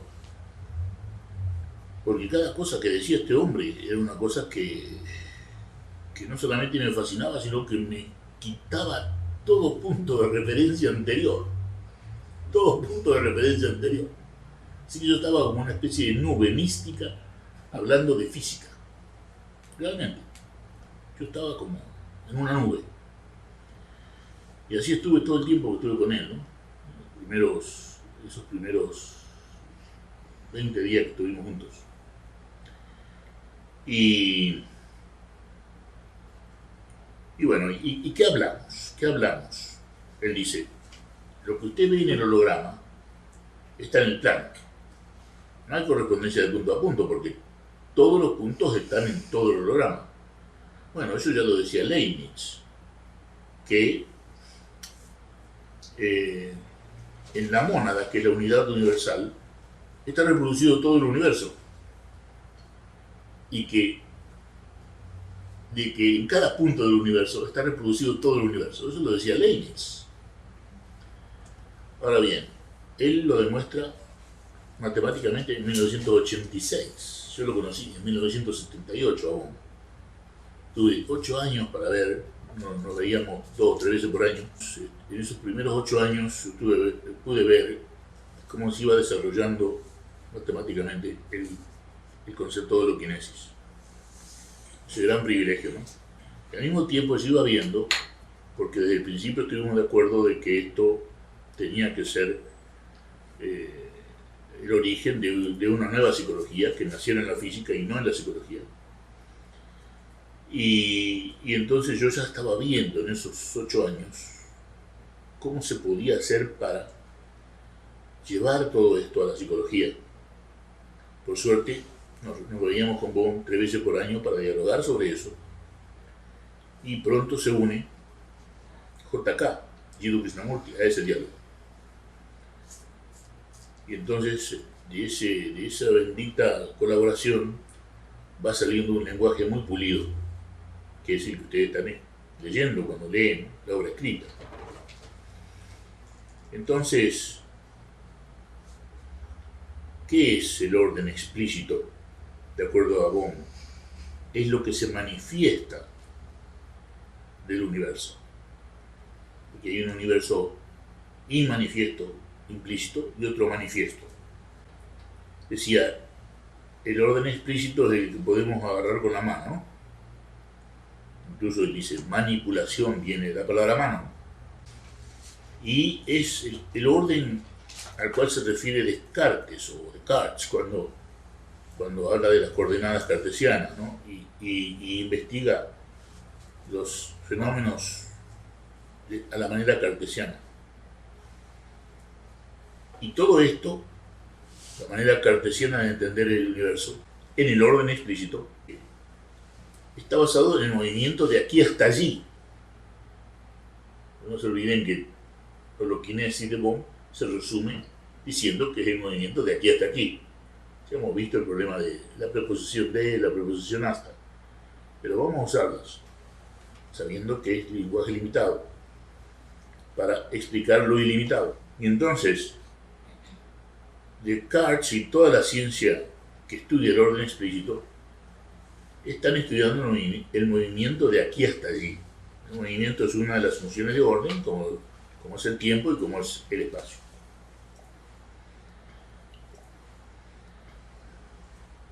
Todo lo que la física estudió hasta que aparece David Bohm es del orden explícito. Por primera vez alguien habla del orden implícito, de lo inmanifiesto del universo, de manera científica. ¿Y qué es entonces el orden implícito? Dice Bohm, no es posible agarrar al orden implícito como si fuera una bola de billar, como si fuera algo sólido. Porque es movimiento. Y por ser movimiento, eso ya lo decía Heráclito, de una manera filosófica. Bohm lo está diciendo de una manera científica. En el cine, por ejemplo, cada 8 cuadritos hay un movimiento. Quiere decir que al ojo se le escapa, aún en el orden explícito, se le escapan 8 cuadritos en el movimiento del celuloide del cine. El ojo tiene sus limitaciones aún en el orden explícito. Pero acá estamos hablando de algo que no se puede agarrar ni ver, que es el orden implícito y que es solamente inferible. Y Bohm dice, el movimiento de la luz está transportando movimientos de 2 órdenes en el cosmos. El movimiento de la luz está transportando movimientos de 2 órdenes en el universo. Quiere decir que cuando llega un rayo de luz de la estrella Antares, digamos, en ese rayo de luz está la estrella Antares explícita y la estrella Antares implícita.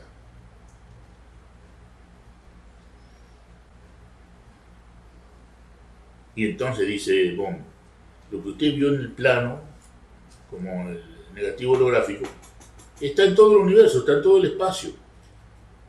Y ese movimiento de aquí hasta aquí está dentro de Rubén, dentro de David, y está dentro de todos nosotros, en todo el universo.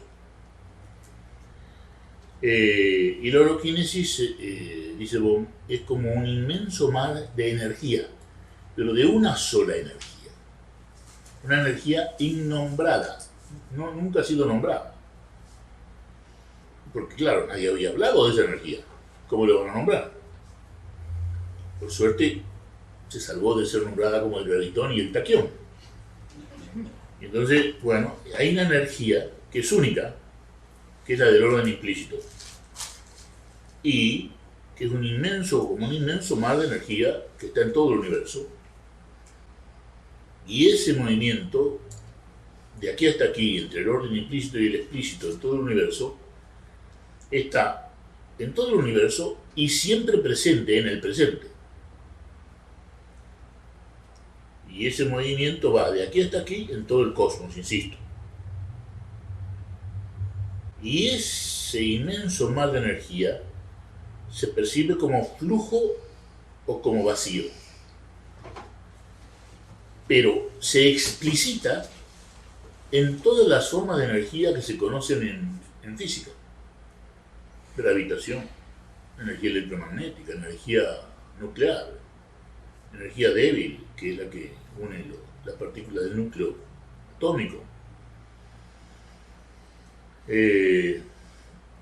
Sobre todo la energía débil que une el electrón con el núcleo. La energía electromagnética, como la luz, la electricidad. La energía gravitacional, que no se puede estudiar con partícula de gravitón. Es una totalidad. Etcétera, ¿no? El mismo sonido. Todas las energías del orden explícito tienen su origen en esa energía única del orden implícito. Y decía Bohm, el vacío es lo que hace posible que las cosas sean y ocurran. El vacío, que no es el vacío, es el lleno. Es el lleno de orden implícito. El vacío es lo que está lleno de la energía única del orden implícito. Y de ese vacío, entre comillas, viene todo. Hace que todas las cosas sean posibles. Y está más lleno que vacío, ese vacío. Lleno de energía está. Y decía Bohm, y lo decía repetidamente, en 1 centímetro cúbico, en un dado, ¿no? En un dado para jugar los dados, en 1 centímetro cúbico de atmósfera, ¿no? Y aún en la estratosfera, más allá de la atmósfera que tiene oxígeno y nitrógeno, aún en el vacío del universo, donde no hay oxígeno, ni nitrógeno, ni nada, 1 centímetro cúbico de ese universo tiene más energía que toda la materia que existe en el universo. Porque la materia en el universo no llega ni al 1% del universo. La mayor parte del universo, digamos 99.5% del universo, es energía. Y ya hablamos de la mente, ¿no? Como interfaz entre ambas, materia y energía, ¿no?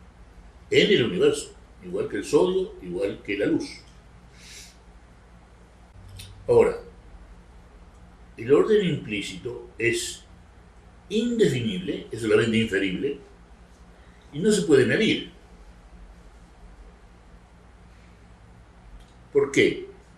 Porque no hay un patrón externo al orden implícito, porque el orden implícito está en todo el universo. No hay nada que sea externo al orden implícito. Por lo tanto, no hay un patrón con el cual podamos medirlo. Obviamente. Podemos medir esta pelotita, pero, o esta computadora, en relación al metro. Esto tendrá 50 centímetros, porque está en el orden explícito. Tenemos un patrón que es el metro. Pero en el orden implícito, que es todo lo que hay en el universo, no hay nada con cual compararlo. Entonces no hay medida para el orden implícito. Solamente es inferible. Y no hay un patrón externo para medirlo. Porque no hay nada externo, insisto, en el orden implícito. Y por lo tanto no puede ser definido totalmente en palabras. Por lo que hemos visto ya, ¿no? Para definir holoquinesis, los problemas de las preposiciones y la fragmentación del idioma, con la estructura del sánscrito, que está, es una estructura más estrecha que algunos idiomas, por ejemplo, nativos de América. Por ejemplo, tuve un diálogo con un maya en Guatemala, que lo pueden leer, diálogo con el maya, y él me dice que en el idioma tojolabal no existe la palabra yo, que ellos dicen nosotros en vez de decir yo. Y ejemplos como eso, ¿no? que los he visto, los he leído con respecto a otros idiomas que no derivan del sánscrito. Entonces nosotros estamos en un brete que es el origen sánscrito del español, o los idiomas europeos, la mayoría, y estamos en el brete de las preposiciones, con los cuales no se puede explicar bien, como hemos visto, la holoquinesis, y menos el orden implícito. Y entonces quiere decir que este es un orden, en el lenguaje de la psicología holoquinética es un orden, el implícito, que está más allá de las palabras, y que es necesario percibirlos sin nombrar en percepción mental. ¿Está claro todo esto? ¿Una pregunta o comentario?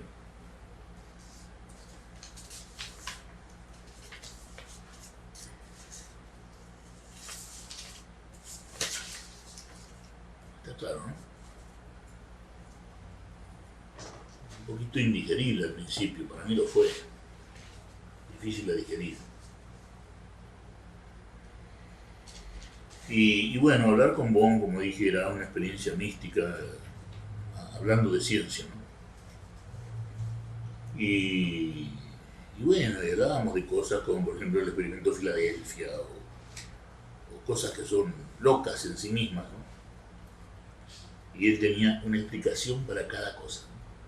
Y la explicación que puede dar la holoquinesis no la puede dar la ciencia de ninguna otra manera, incluyendo cosas que pasaron en el experimento de Filadelfia.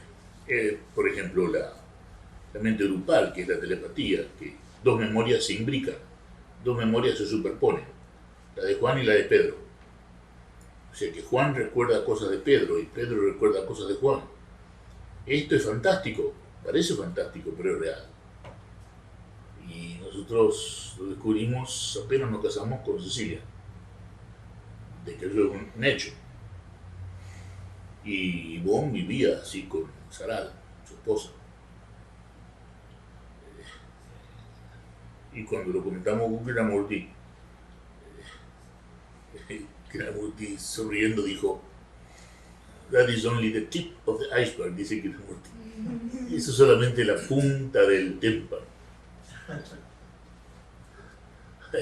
Hay un témpano abajo del agua que es mucho más grande que esa mente grupal. Es similar a lo que decía Bohm, ¿no? En un centímetro cúbico de espacio vacío. Hay más energía que en toda la materia. En un centímetro cúbico de espacio hay más energía que en toda la materia del universo. Es algo tremendo para decir. Y yo le decía, a mí no me cabe eso de un centímetro cúbico. Y dice, bueno, ¿cuánta energía electromagnética hay en un centímetro cúbico de espacio? La que viene de todas las estrellas del universo. La luz solamente que viene de todas las estrellas del universo están pasando por ese centímetro cúbico de espacio. No hablemos de las otras energías, gravitacional, otras energías electromagnéticas que no son luz, rayo gamma, rayo beta, sí. Y tremendo, ¿no? Esto que está diciendo es tremendo en sí mismo, ¿no? De que haya un orden implícito que sea solamente inferible y de que el holograma sea nada más que una de las fantásticas cosas que hay en el orden implícito. Pero decía Bohm, yo decía, bueno, ¿todo esto para qué sirve? Decía yo. Y le decía, bueno, dice, vamos a poder ir a las estrellas. Un poquito pretencioso. No, cuando encontremos el enchufe con el orden implícito, no vamos a necesitar petróleo, ni vamos a necesitar energía nuclear. Basta tener el enchufe con el orden implícito, dice, lo cual no está lejos, decía Bohm, para tener energía, como decía Tesla, gratis para todo el mundo. Que alguien se apropie del enchufe y cobre esa energía, no me extrañaría. Pero, sí, pero lo que te quiero decir es que es posible en la mente de Bohm. Él lo decía, si te encontramos el enchufe con el orden implícito, se acaba el problema de la energía, porque toda la energía está ahí. Y toda la energía del orden implícito viene de ahí. Por lo tanto, basta enchufarnos en el orden implícito para ir a las estrellas. Y después él decía, bueno, en realidad no nos podemos imaginar, me dijo en otra oportunidad, ni siquiera nos podemos imaginar las ventajas de haber descubierto el orden implícito. Porque trasciende lo imaginable. ¿Cuáles son las repercusiones en ingeniería o en arquitectura? En la misma física. En la medicina. En la medicina. Y ahora con un poquito de conocimiento de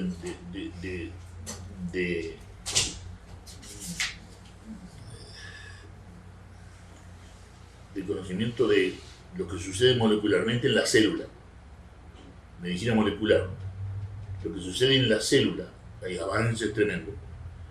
Imagínate cuando vayamos a algo más fino todavía que lo kinético, o aunque sea lo cuántico, que lo cuántico sea más explícito que lo que es en medicina. Yo creo que puede desaparecer todas las enfermedades genéticas, por ejemplo. Es algo tremendo lo que se viene. Si la humanidad no se suicida, lo que van a ver los nietos de la gente de hoy es increíble para nosotros, y hasta decía Bohm, inimaginable. Y Bohm era uno de los que defendía el ambiente y hablaba de las granjas de varios pisos, ¿no? Que las vacas están en un piso, la agricultura está en otro piso, la irrigación viene de arriba con su propia presión por la habitación para la vaca y para la agricultura. Si el agua está en el cuarto piso y la vaca en el segundo y la agricultura en el primero, ese agua por gravitación, ya se irriga, etc. ¿no? Y eso está en el orden explícito ya.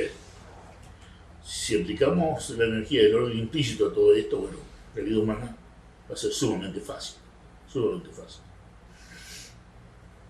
Y de ahí sale la idea de Bohm de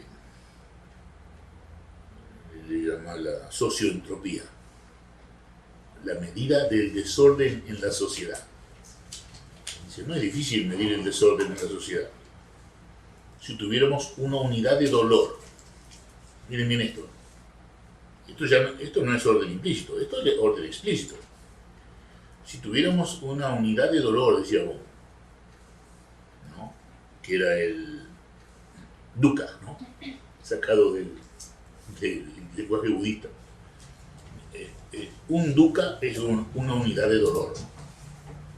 Entonces digamos que la muerte de un ser querido es 10 dukkhas. Entonces bueno, la invasión de un país a otro y el bombardeo y el daño colateral a los civiles se puede medir en dukkhas, ¿no? Y si hubiera una socioentropía, que es la medida del desorden y del dolor en la sociedad, entonces científicamente se podría, midiendo, reducir todo eso, lo cual requiere el desmantelamiento completo de la sociedad como la conocemos y la creación de una sociedad completamente diferente. Bueno, eso es como escuchar hablar a Jesucristo. Pero yo creo que Jesucristo vino para hacer una revolución pacífica, para que se terminara el feudalismo y que hubiera comunión entre los seres humanos. Así lo veo yo. Y ni siquiera Jesucristo pudo hacerlo. Pero Bohm imaginaba cosas como esta, ¿no? Que son tremendas en sus implicaciones, ¿no? Medir el dolor. Así que a nadie se le había ocurrido medir el dolor. Unidades de dukkha, ¿no? Y definir la unidad de dolor. Muerte de un ser querido, 10 dukkha, etcétera, etcétera. Claro, esto tiene mucho más, ¿no?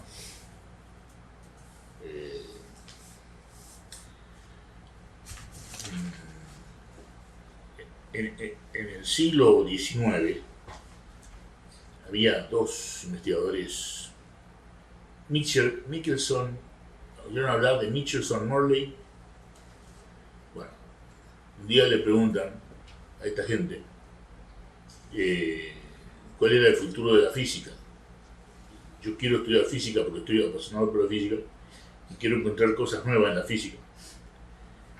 Y le dice Michelson a este joven, no se mete en física porque la física ya está todo descubierto.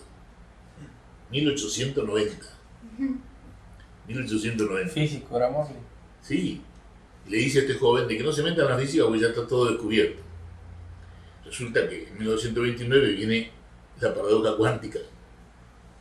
Y en 1905 la teoría de la relatividad. Y en 1986 la holoquinesis. O sea, 100 años después de Michelson todavía se siguen descubriendo cosas. Michelson estaba equivocado. Pero Michelson le da la base a Einstein para terminar con el éter. O sea, el éter era el ómnibus donde viajaba la luz, o mejor dicho, el medio viscoso donde viajaba la luz. Eso se termina con Einstein. El éter no existe. Entonces, la holoquinesis está sustituyendo al éter. No. Son cosas completamente diferentes. Completamente diferentes.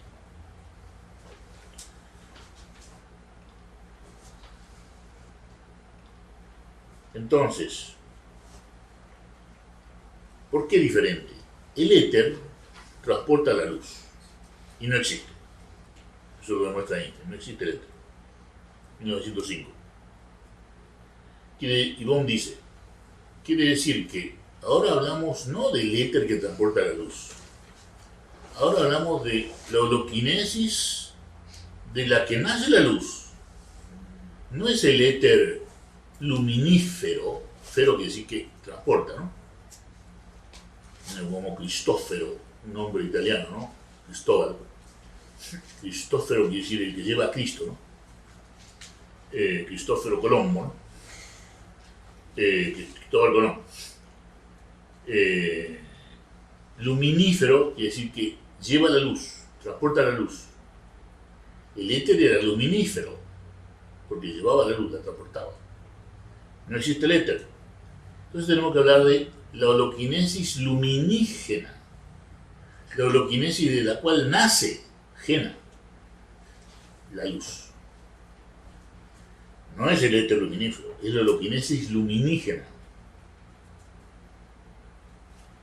El EPR. El EPR es otra demostración de todo lo que estamos diciendo. Bueno, ¿quién imagina el EPR? David Bohm. Experimento de Einstein, Podolsky y Rosen. Me muestra el papel, está su nombre tachado, y le digo, ¿por qué tachó su nombre? No, esto es lo que me pidieron los periodistas. Me dio vergüenza que fuéramos tanto y yo taché mi nombre. Ese era David Bohm. Y se publica como experimento de Einstein, Podolsky y Rosen, imaginado por Bohm. ¿Qué es?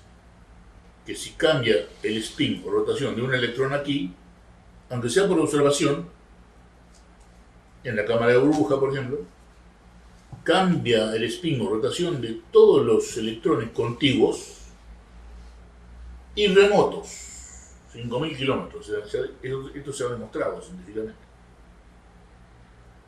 Y esta es otra, el experimento EPR se llama, imaginado por Bohm y comprobado luego varias veces. Es otra demostración de la realidad indivisa, de que la realidad es indivisa. Y puede explicar también la mente grupal. Bohm decía, si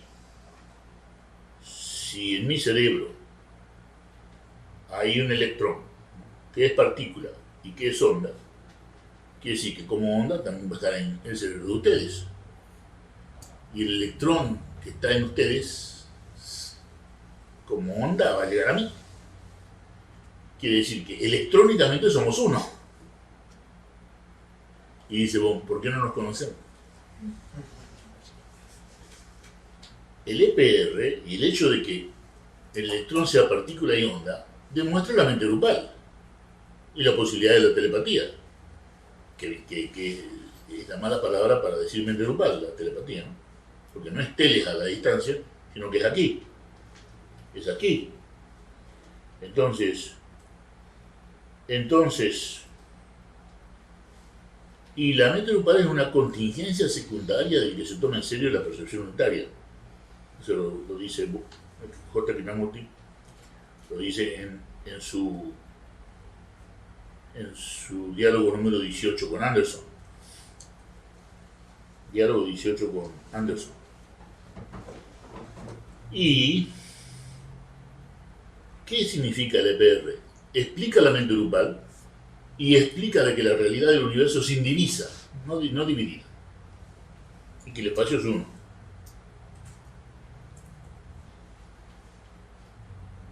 Y explica Pentecostés, el EPR.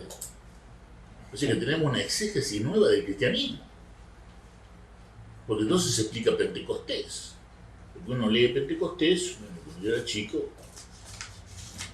leíamos con el padre Juan, Pentecostés. Entonces todos hablaron y se entendían entre ellos, los árabes, los judíos, los griegos. Los romanos estaban todos juntos haciendo una fiesta y hablaban en su propio idioma, pero todos entendían. ¿Qué? Eso cantárselo a Gardel, decíamos nosotros. Es una expresión argentina, ¿no? Anda a cantarle a Gardel, quiere decir, no te creo, no te creo nada. Y nosotros no decíamos que eran cosas de niños eso. Pero ahora con el EPR, ¿no? Y con la mente grupal, ¿podemos considerar que Pentecostés puede haber sido un hecho real y no una fantasía? Claro que sí. gente que vivía en metanoia, o sea, percepción unitaria, que se juntan en una congregación llamada Eclesia, ¿no? Estamos hablando de Tiatira, estamos hablando de Éfeso, estamos hablando de la Odisea, no estamos hablando de la Iglesia Católica, ni de la Iglesia Bautista, ni de la Iglesia... No. Estamos hablando de la Iglesia original. La gente se tomaba en serio la vida. Y nos mandaba a sus hijos a la guerra. Y entonces,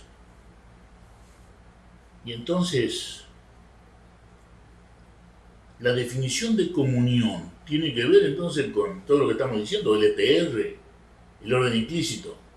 Claro que sí. Y que Pentecostés, que fue un acto de comunión hasta el punto de que se entendían, no importaba qué idioma hablaran. Sí, es posible, claro que sí. Científicamente posible con el EPR y con el orden implícito. ¿Qué diferencia hay con el coro, con el desfile y con la danza? ¿Y qué diferencia hay entre lo que estamos diciendo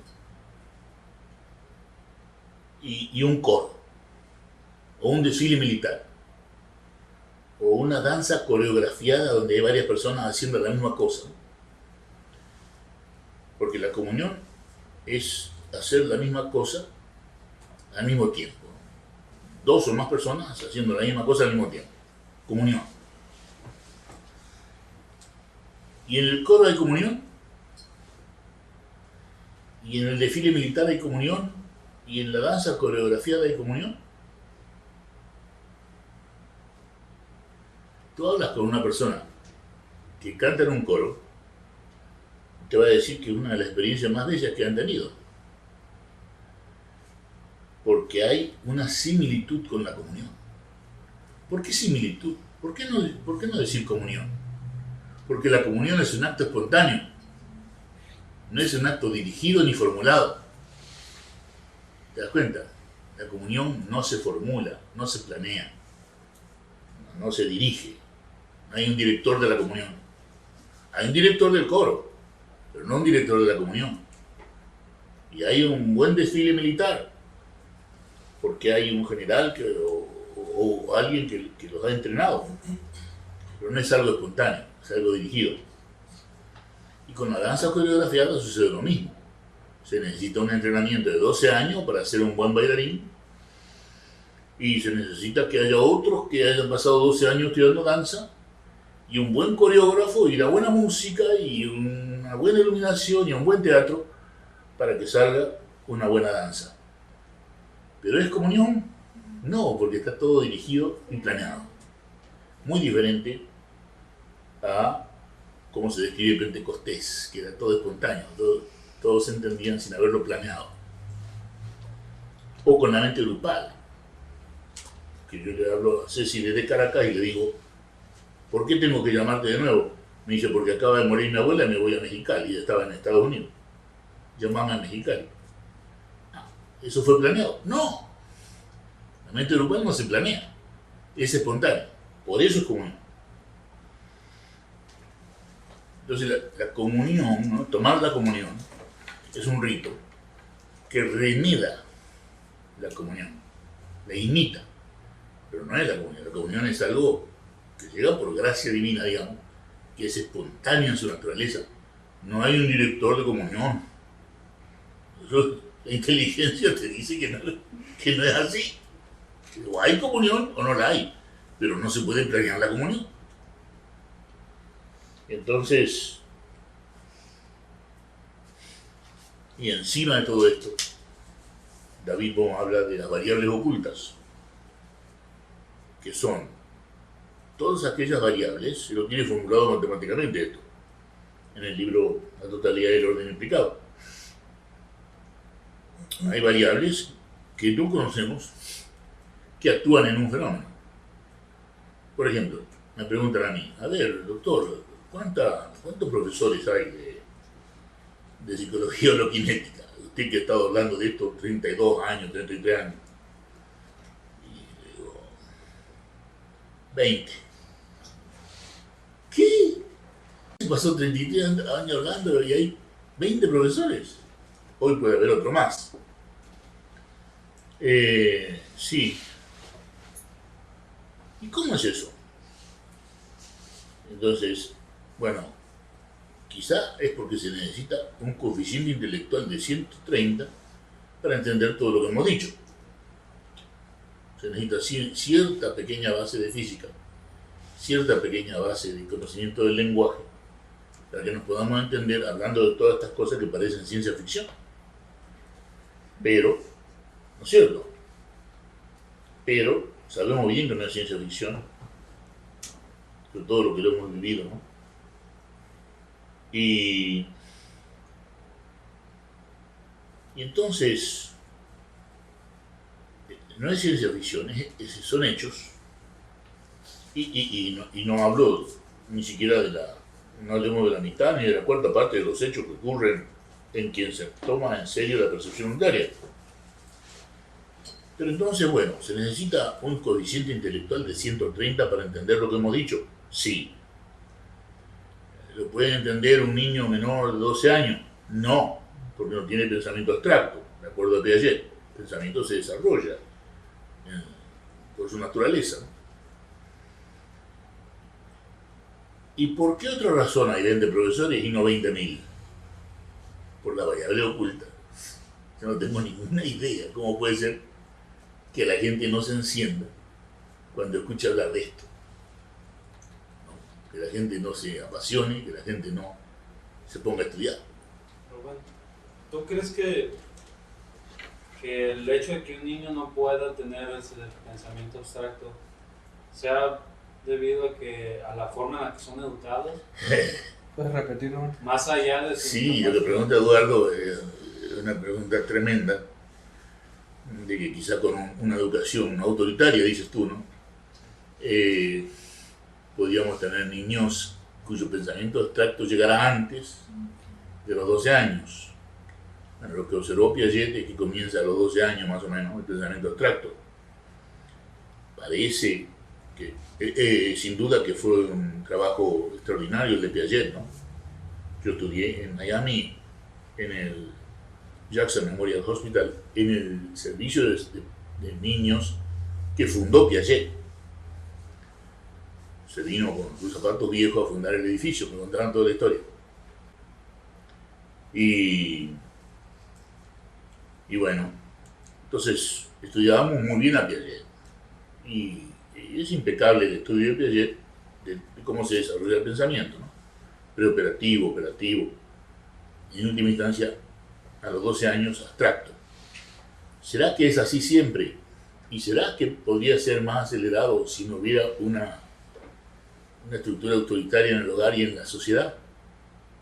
Es una muy buena pregunta, ¿no? Ojalá algún día podamos contestar que sí. Pero por ahora es una pregunta que no tiene contestación, porque ¿dónde está el hogar no autoritario y dónde está la sociedad no autoritaria? No existe. Es la que proponía Jesús, la sociedad de la comunión, no de la autoridad, no de la jerarquía, la sociedad de los amigos, no de los jerarcas. Pero eso se perdió. El cristianismo original se perdió. Ahora tenemos el cristianismo de los jerarcas, de los obispos, de los cardenales, del papa. No tenemos el cristianismo original de las iglesias, donde todos eran uno, todos eran iguales, y nadie era mejor ni peor que otro. Y a la persona que tenía problemas la ayudaban, la metían en un agujero. Y a la persona que descollaba por su riqueza y por su inteligencia, la consideraban un buen servidor, un mejor esclavo para todos los demás que todos nosotros. Entonces, ¿cuál es tu premio? Tu premio es el regalo que te hizo Dios, que te hizo más inteligente, que te hizo más capaz de ganar dinero, que te hizo más todo eso. Trae el dinero que ganaste y lo pones en la caja común. ¿No? Así vivían los primeros cristianos. Hechos capítulo 4, esto no es de Rubén. Hechos capítulo 4. del Nuevo Testamento. Y así vivían. Nada que ver con jerarquía, nada que ver con división. Ni siquiera había pobres ni ricos. Todos lo mismo, igual, igualdad económica. Esa es la sociedad que quería Jesús. No es la que tenemos, ¿no? Ni siquiera las iglesias cristianas que tenemos, que son una sombra, a lo sumo, de lo que proponía Jesucristo. No sé si nos detenemos aquí un poquito para el diálogo.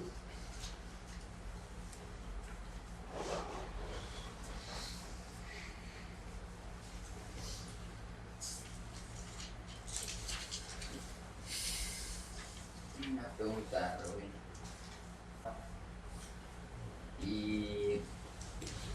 Y es que, por ejemplo, tú vas a dar un taller a cualquier sitio y cuando termina el taller, una persona te dice, yo creo en la anarquía y creo que usted lo que está diciendo puede ser la base de lo que yo pienso. ¿Tú qué le dirías? Que me lo han dicho. ¿Puedes repetirlo?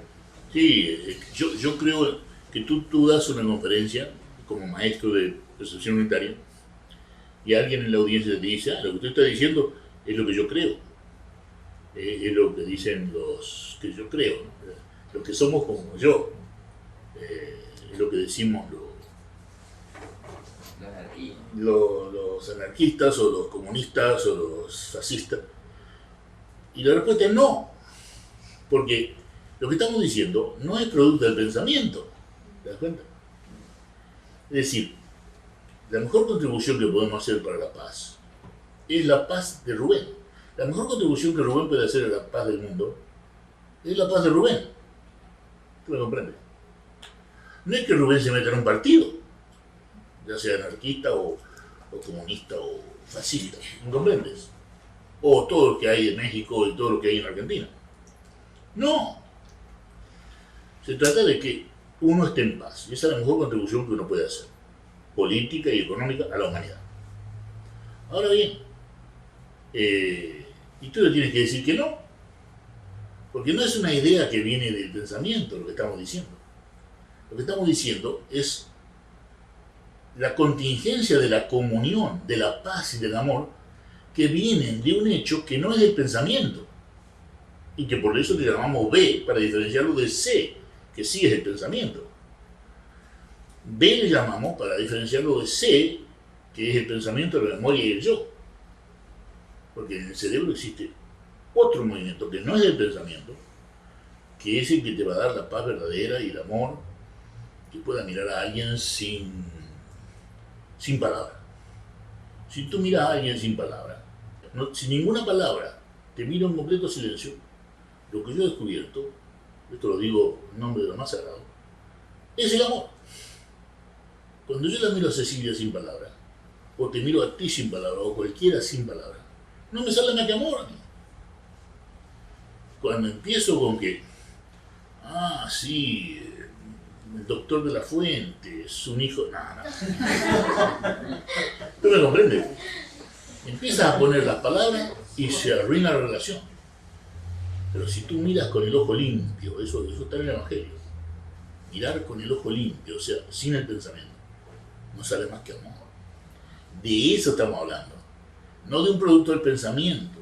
Y eso es lo que tenemos que estar claros nosotros en primer lugar, vivirlo, esa paz, ese amor, vivirlo nosotros, hasta el punto de que no te importa nada, no te importa nada. Con la inocencia original y no con el pecado original que siempre está... Con la inocencia original y no con el pecado original, dice Cecilia. Claro, Inocencio III dijo que había, un papa, dijo que había una inocencia original de la cual nos hemos olvidado y que nos acordamos solamente del pecado original, ¿no? Bueno, a ver si nos acordamos de la inocencia original, que es la percepción unitaria. Entonces sí, alguien te va a decir, lo que usted está diciendo, no. Lo que yo estoy diciendo no es producto del pensamiento. Y ese partido HB del que usted está hablando es producto del pensamiento. ¿Lo ve la diferencia? Sí. Hay pregunta en Buenos Aires. Sí, adelante. Hola Rubén. Siguiendo con el ver, queríamos saber si puedes aclarar la diferencia entre teorein, eiden y objetai. Sí. Blepen Sí. está más claro. Sí, eso está en la obra. Juan llega corriendo a la tumba de Jesús, estaba vacía y dice, yo blepen la tumba vacía, o sea que le pegué un vistazo a la tumba vacía, ¿no? Blepen quiere decir visión superficial, ¿no? La palabra blefarón, en griego quiere decir párpado, ¿no? Y blepen quiere decir como parpadeo, ¿no? Vi con un parpadeo de una manera superficial y rápida la tumba vacía. Luego llega Pedro y dice Juan en su evangelio, llega Pedro y entra a la tumba vacía y teorein la tumba vacía. La ve de otra manera, no la ve blepen, la ve con mayor detenimiento. Tiene una idea quizá de lo que está pasando ahí. Y obsetai era la forma de ver de los que estaban en lo sagrado, ¿no? Los que estaban en metanoia podían ver en obsetai, ¿no? No sé si estoy contestando. ¿Y Eiden? ¿Qué me dices? Eiden. Eiden. Eiden es una hermosa palabra griega que por supuesto le da origen a la palabra idea en español y en muchos idiomas europeos, como en inglés incluso. Pero en inglés se ve muy fácilmente, ¿no? Idea, ¿no?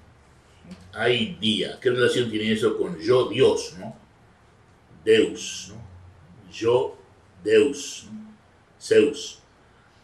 Idea, ¿no? Yo, Dios. Pero no, en realidad quiere decir yo veo.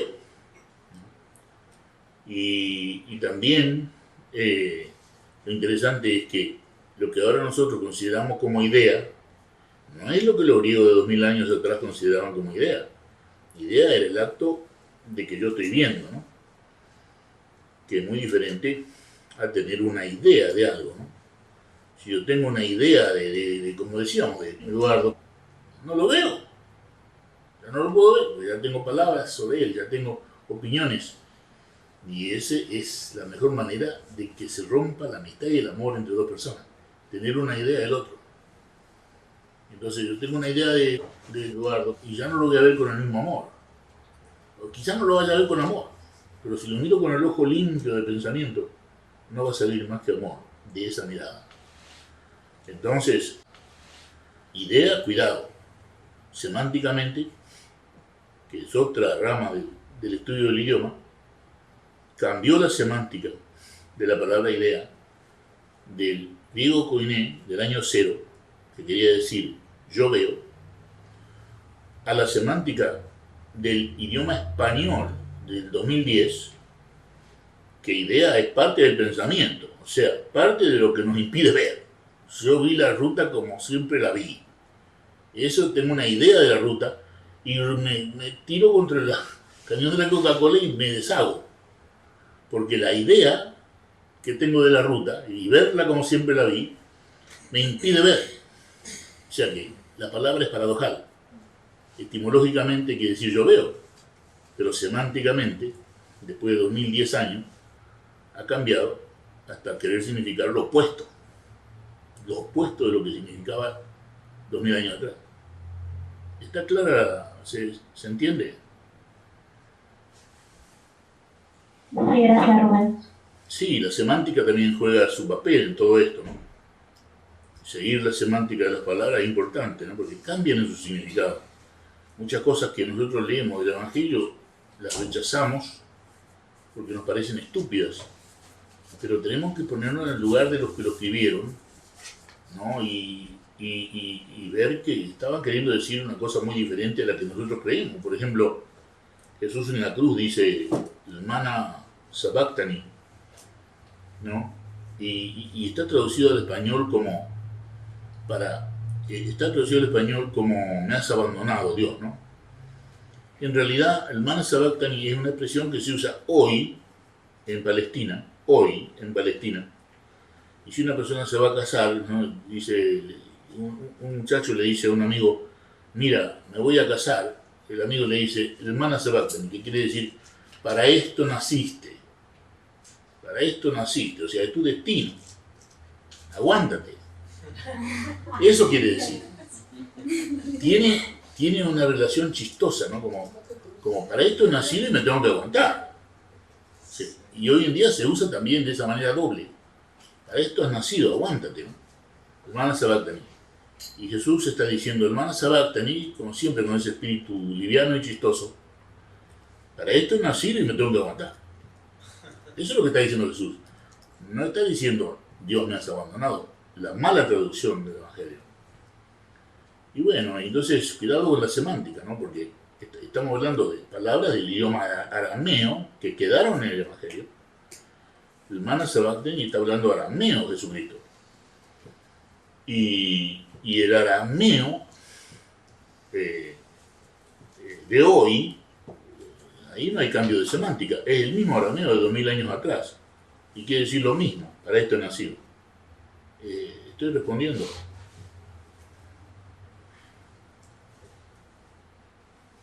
Sí, gracias, Rubén. Se distorsiona tanto que ahora llegas, se compone la palabra idiota, pues, ¿no? También de ahí, de mucho Eiden, uno es un idiota. Bueno, en realidad no, es otro el origen de idiota. No es idea. No, es idios. Idios quiere decir propio. O sea, idios, por ejemplo, ¿qué te diré? Idios sí quiere decir propio de mí y de nadie más, ¿no? Y idios, por ejemplo, yo te dijera, esta pelota es idios, o sea, esta pelota es solamente mía, ¿no? Y entonces, un idiota en Europa quería decir aquel que no puede salir de sí mismo. O sea, en otras palabras, aquel que no puede ser un cristiano y ponerse en el lugar del otro. Porque cristiano, por definición, es el que tiene compasión y se pone en el lugar del otro. No, idiota es lo contrario. Idiota es aquel que no puede salir de sí mismo, que no puede ponerse en el lugar de otro. Y, curiosamente, la palabra chrétien, ¿no? Que creo que viene en francés, si no me equivoco, es la palabra que los franceses usaban para decir cristiano. Y ¿no es cierto? Chrétien, ¿no? Es así. Entonces, chrétien en el francés, cristiano. ¿Pero qué significa cretino en Italia y en España? Tú dime, ¿qué quiere decir cretino en España? Idiota. ¡Idiota! O sea que los cristianos que se podían poner en el lugar de otro y que renunciaban a todo lo que era de ellos, paradojalmente eran considerados igual que el idiota que no puede salir de sí mismo. Los extremos se tocan. El que sale de sí mismo, como el cristiano, y que se entrega y que da, y que vive su vida en el amor, está considerado igual que un idiota, cretino. Bellísimo, bellísimo. Todo esto es bellísimo. Esto es la semántica del idioma. Todo lo que podemos aprender del idioma y de la sociedad y de la sociología desde el punto de vista original. La sociología original. No la de hoy, ¿no? Que tiene su propia característica de completa degeneración, ¿no? De la humanidad. Para volver a la loquinesis. Cuando se dice la loquinesis es un movimiento entre el orden implícito y el orden explícito, pero no lo separa. No. O sea, la loquinesis es un mar de energía donde están el orden implícito y el explícito. Claro. O sea que están en el mismo lugar. ¿Puedes repetir? Que el orden explícito y el orden implícito están en el mismo lugar. No están en lugares separados. Es como, ¿se acuerdan del artículo Cosmo en Urano ¿no? Que es la base del entendimiento del Nuevo Testamento. Cosmon es el mundo, digamos, que crea el ser humano, ¿no? Con todos sus problemas. Y Uranon es el cielo, ¿no? Dirigido por Dios o por el Espíritu Santo o por Jesucristo, lo que sea. Y Cosmon está dirigido por Satanás. Pero están en el mismo lugar. Eso es lo que se pierde de vista. De que originalmente no estaban en lugares diferentes. Lo que te da la clara idea de que Cosmon y Uranon tienen que ser estudiados en psicología porque su origen etimológico es psicológico. Porque si están en el mismo lugar, Cosmon y Uranon, el bien y el mal, digamos, Satán y Jesucristo están en el mismo lugar, que es nuestro cerebro, entonces quiere decir que está claro de que tenemos que estar alerta, ¿no? Para ver dónde estamos nosotros, ¿no? Si estamos en Cosmos o estamos en Urano, ¿no?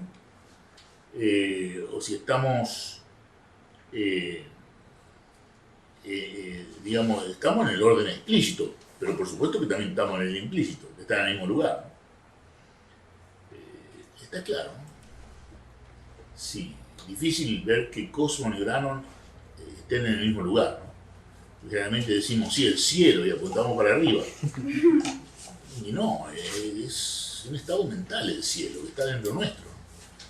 Igual que el infierno. ¿Dónde está el infierno? Está dentro nuestro cuando tenemos cualquier tipo de problema, miedo, rabia, tristeza, conflictos. No hablemos de los conflictos que podamos tener con otras personas. Los conflictos internos que son suficientes para arruinar nuestra vida. Miedo, rabia, tristeza. Arruinan nuestra vida. Por eso definía Bohm la totalidad no dividida, ¿no? Claro. La totalidad no dividida. Indivisa. La realidad indivisa. El movimiento fluye. El movimiento fluye en la realidad indivisa, que no está dividida, o sea, no está separado Cosmon aquí, Urano allá, ni el orden explícito aquí y el implícito allá, no. El orden del electrón, ¿no? Acá está el orden implícito y el explícito. El explícito es el que puedo tocar y el implícito lo puedo inferir. Gracias al holograma lo podemos inferir. ¿Se comprende, no? Y gracias a la percepción unitaria se puede vivir. Exactamente. Porque lo que yo veo en percepción unitaria es que cuando me lo tomo en serio, ¿no? Y que hay veces que, qué sé yo, que hay una oportunidad de salir o de... Y yo digo, no, me voy a quedar y a ver qué pasa.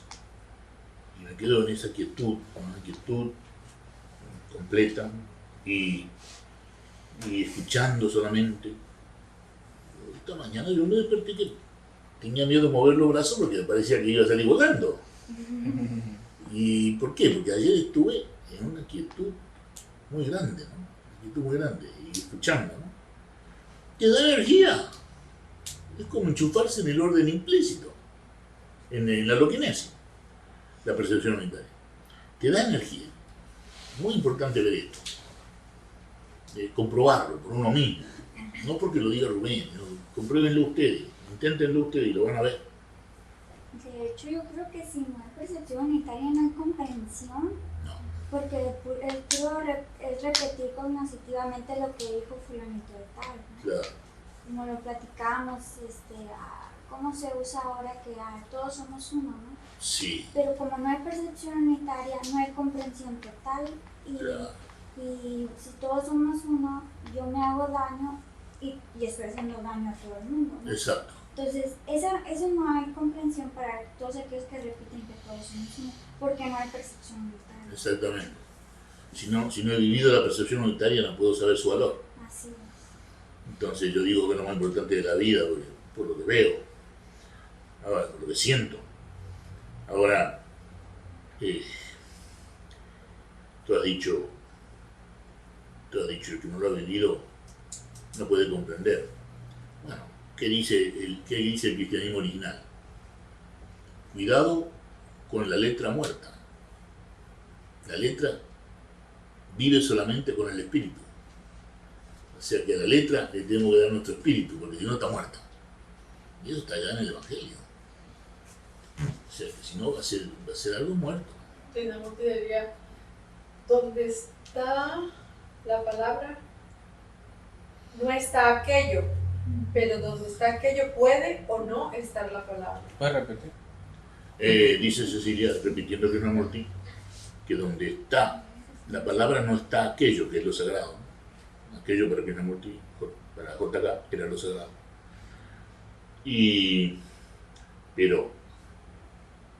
Pero donde está aquello, lo sagrado, puede o no estar la palabra. Está muy bueno eso. Eso es de JK. Sí, todo esto tiene que ser examinado, dialogado, para que llegue ese momento sagrado en que se vive. Pero ya nadie te puede quitar de este camino que no es un camino. Es tu vida. No es un camino, es tu vida. Sí. Yo tengo familiares todavía que me dicen, ¿y ya dejaste aquella locura de la procesión? No. Seguís loco, sí. Sí. Quiere decir que no tenés ni siquiera un peso en el banco. Bueno, no. Debo tener como, no sé, $300. ¿No? En el banco debo tener como $300. Cecilia sabe mejor que yo, pero por ahí anda. No anda muy lejos de ahí. ¿Y por qué? ¿Es porque yo no sé hacer más dinero? No, es porque elegí no hacer más dinero para poder hacer lo que estoy haciendo. Porque si yo eligiera hacer más dinero y tuviera que irme a otro país, etc., no podría hacer esto que estoy haciendo. Considero lo más importante de la vida. Transmitir lo más importante de la vida. Hasta donde se puede transmitir. Para el que quiera tomarlo o dejarlo. Es lo más importante de la vida. Entonces uno elige hacer esto. Creo que es muy importante. Cada uno se plantee si es lo más importante para su vida. No vas a poder saberlo hasta que no lo vivas. Cuando vivas la percepción unitaria, ¿no? Y veas el aumento de tu energía, veas el aumento de tu paz, ya tendría que ser muy tonto para dejarlo. Yo no creo que se pueda dejar. Abandonar, es decir, olvidarse. No se olvida uno. Quien la deja es porque no la ha vivido. Quien la deja porque no la ha vivido, nunca la tuvo. Sí, es como, por ahí anda un dicho muy hermoso, ¿no? ¿Te dejó tu mujer? Sí. No te creas que alguna vez la tuviste, ¿eh? No te dejó. Simplemente que se dio cuenta que se tenía que ir. Pero nunca estuvo contigo. Bellísimo, bellísimo. Sí. ¿Alguna otra pregunta o comentario?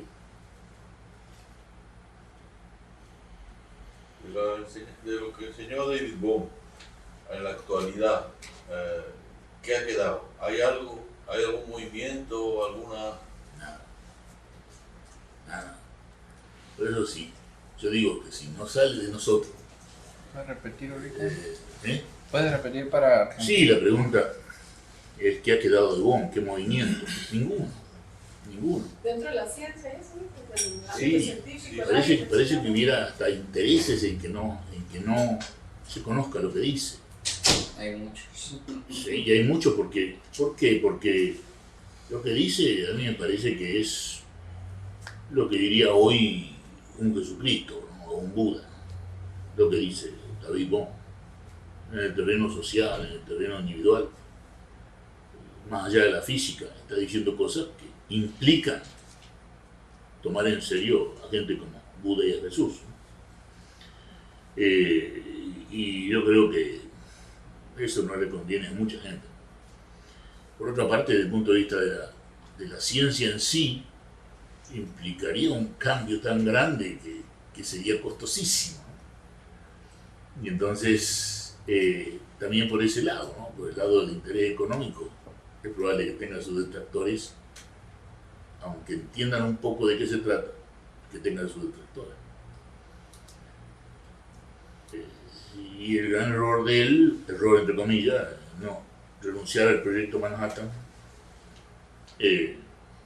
se vio en aquel momento como una traición. Era como un hijo de la patria que abandona el proyecto para defender la patria, que era producir la bomba atómica. Bueno, si él hubiera sido traidor, se hubiera ido a la Unión Soviética, cuando existía la Unión Soviética. Eso fue en el año 40, 1940. Es decir, fue antes del 40. Existía la Unión Soviética. ¿Por qué no se fue a la Unión Soviética? Porque no era traidor, era simplemente que no quería construir armas. Porque posiblemente a la Unión Soviética le hubieran pedido lo mismo. A ver si construí el arma para nosotros.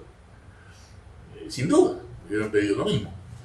¿Qué hizo? Se fue a Brasil con una carta de Einstein y luego, cuando no le gustó lo poquito a la esposa, se fue a Londres. Ahí fue donde lo conocí yo. ¿Y dónde murió? Murió en Londres. Murió cuando era el taxista. Le dice a la esposa, I'm on the edge of something. Esto me lo contó la esposa, Sara. I'm on the edge of something. Estoy al borde de algo. Y él le dice, bueno, no te vengas. Ella pensó que era una gripa o gripe.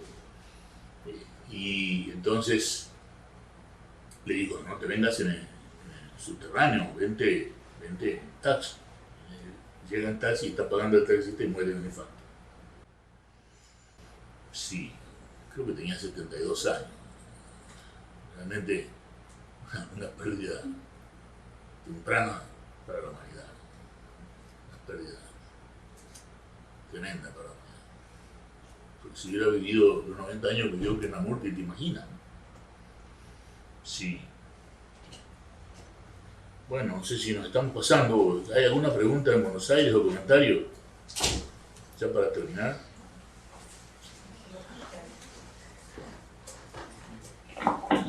No, gracias, Juan. Pues lo dejamos y nos vemos el domingo a las 10 de Mexicali y a las 2 de Buenos Aires.